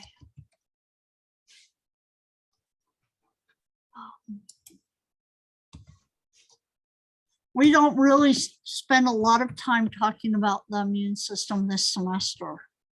Talk about it at the beginning of next semester. But this book right here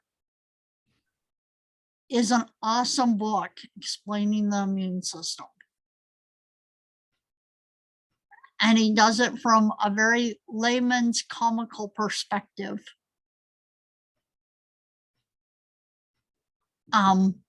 And what he refers to as the integumentary system, if we're going back to that, or where were we?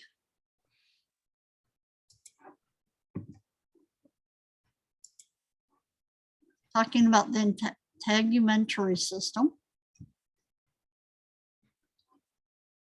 Protection, because it's your major line of defense with the immune system. Water retention, thermoregulation, it's involved in vitamin D synthesis. We'll learn when we talk about vitamin D that it's not just the skin. The liver and the kidneys are also involved. Cutaneous sensation and nonverbal communication, blushing, nonverbal communication, going pale.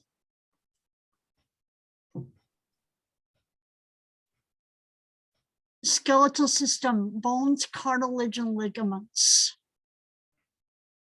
Principal function, support, movement, protective enclosure around your organs, and blood formation. Mineral storage and electrolyte and acid-base balance. You think that bones are relatively stagnant, and they're not. They're constantly changing to help maintain mineral storage and your pH balance and your ions levels. Skeletal muscles, the muscular system. Movement, stability, communication, and control of body openings and heat production.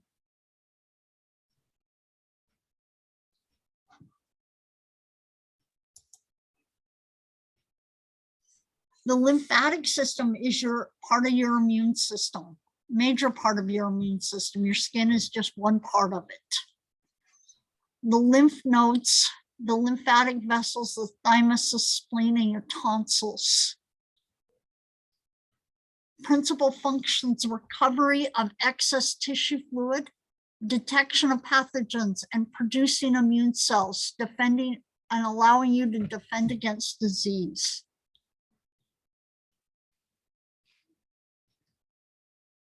Respiratory system, your nose, your pharynx, your larynx, your trachea, your bronchi, and your lungs. Principal functions: absorption of oxygen, discharge of carbon dioxide, and acid-base balance. Next semester especially, you'll talk about how the lungs are involved in helping to maintain your pH. pH meaning your acid-base balance and speech. Urinary system: kidneys, ureters, urinary bladder, urethra. Principal functions: elimination of waste, regulating blood volume and pressure, stimulating of red blood cell formation, and control of fluid, electrolyte, acid-base balance, and detoxification.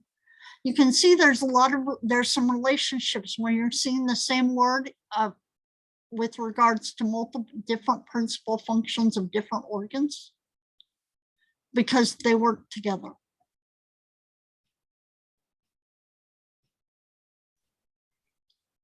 Nervous system: your brain, your spinal cord nerves, and ganglia. rapid internal communication, coordination, motor control, and sensation. Endocrine system, your pituitary gland up in your skull. Your pineal gland that helps you maintain whether or not you're going to fall asleep or not. I'll talk about that in a few weeks here. The thyroid gland, the parathyroid gland, the thymus, the adrenal glands, the pancreas, the testes, and the ovaries. Involved in hormone production. We'll talk about the differences between the communication that occurs in the nervous system and the difference and how it differs from the communication that functions in the endocrine system.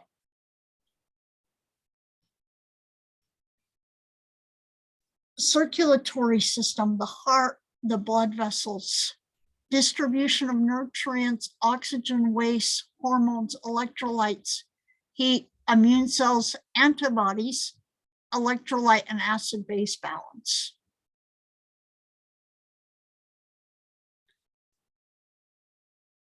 Digestive system, your tongue, your teeth, your salivary glands, your esophagus, your stomach, your small intestines and large intestines, liver, gallbladder, and pancreas.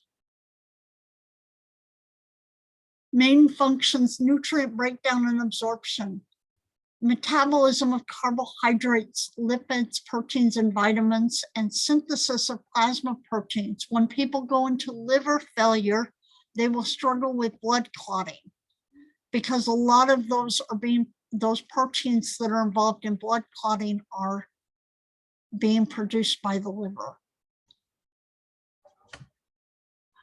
Principal organs of the male reproductive system: testes, the epididymis, the spermatic ducts, the seminal vesicles, prostate, and bulbourethral glands. Probably one of my favorite words, bulbourethral. Principal functions: production and delivery of sperm, secretion of sex hormones. Female reproductive: ovary, uterine tubes, uterus, vagina, and mammary glands. Involved in the production of eggs, site of fertilization, and fetal development. Fetal nourishment, birth, lactation, and secretion of sex hormones. A summary of those cavities.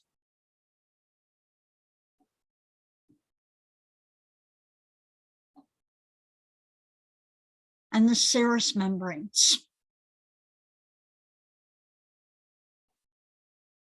Little different pictures describing the same thing that was described in that video.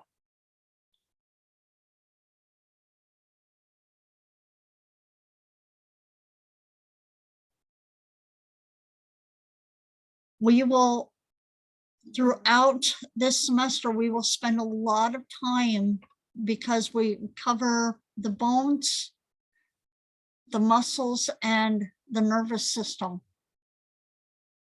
We will spend a lot of time talking about the meninges and muscles and smooth muscle and so forth. Are there any questions I can answer for you?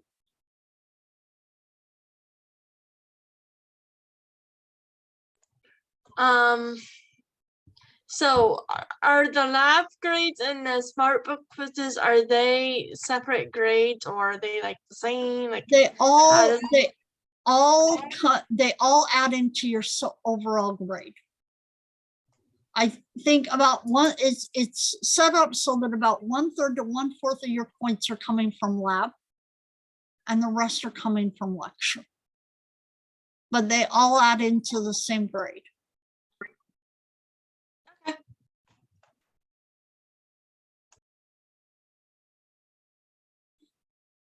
I will, if you don't have questions for me, I will let you go. And I will see you on Monday night at 6 p.m. I'm glad we all got access to the book. This was easier than it was last semester. So have a wonderful night, okay? Thank you so much. Thank you, you too. Thank you. Thank you. You. Bye. Thank you. Welcome. Good night. Good night. Quick question, Go Professor. ahead. So the phone number to the for the books, because I did buy books through the actual library from Hack. You can return them if you want. They're open. You can The seal's still broken. you can still still return them. Okay. Okay. Perfect. Thank you. Is it Kira or Kyra? It's Kyra. Kyra, if they do not allow you to return them, let me know. Because ma'am. you remember when I called that guy? Yes. That's who I'll call, because he told me you should be able to still return them. Perfect. Thank you so much. You're welcome. Have a good night. You too. Thanks. Could you help me to understand the picture that we're looking at right now? Because This one right I here? understand. Yeah, it's just the left and the right that are getting me. The way that I orient myself is the heart is going to be right here.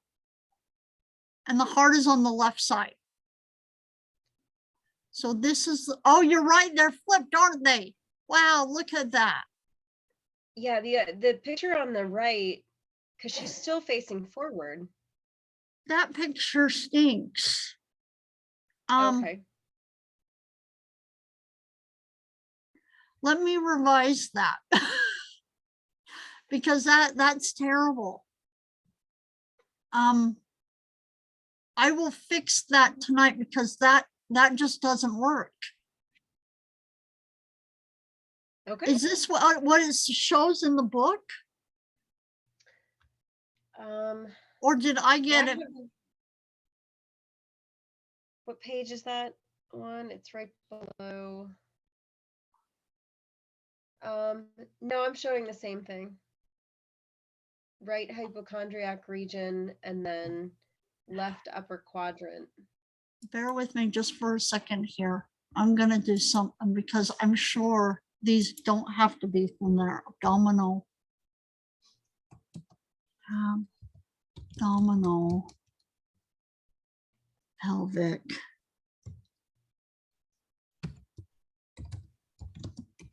Regions. And quadrants.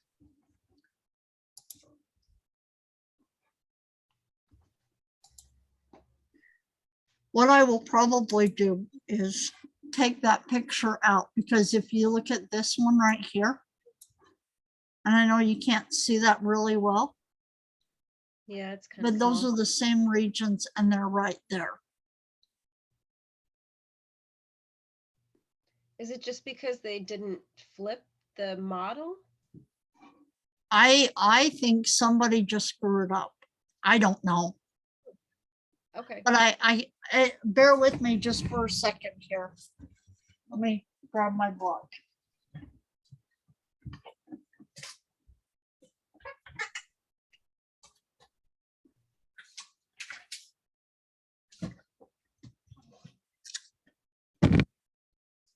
I'm kind of old school. I like the book.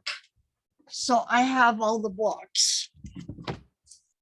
Bear with me. I hear you. I just printed out the atlas. Because yeah, Let me to be able to study. Let me see here. Because I'm just curious if they really got that messed up. Yeah, they did. I'm just not going to use that figure. Use the one in the PowerPoint that I'm going to fix it with. And I don't know whether I'll use this. I might use this one because I think I like it better. It's clear. But I'm just going to replace that figure and use that one. Don't use the one in the textbook. And your lab exercises are coming from Wiley and not McGraw-Hill. Okay. If they seriously do that to you with a question, which you may have a question about that, let me know and I'll just throw it out. Because that's wrong if they're saying that that's the left side. Yeah, because is it always the person's right? What I always think about it, it's just, you know, your liver's on your right side, your heart's on the left. And your liver is always right here. Your heart's always right here. And so it's always that person's left or right. Does that make sense, I think? Yeah, I think so. Yeah, I'm sorry about the confusion there. That's okay. Makes sense now. All right, thanks so much. See you on Monday. See you on Monday.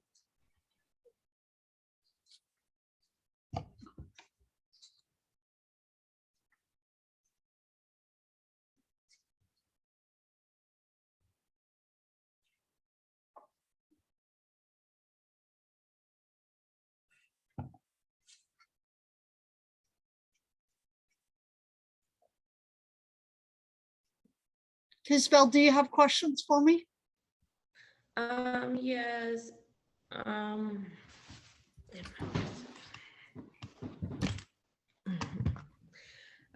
You remember that I told you that I sent you a email? Yeah. Yes, I don't know why you can't see it. I'm but gonna stop recording. Give me 1 second here, okay? Okay. Because I do remember now. It's about me and biology. Okay. I haven't taken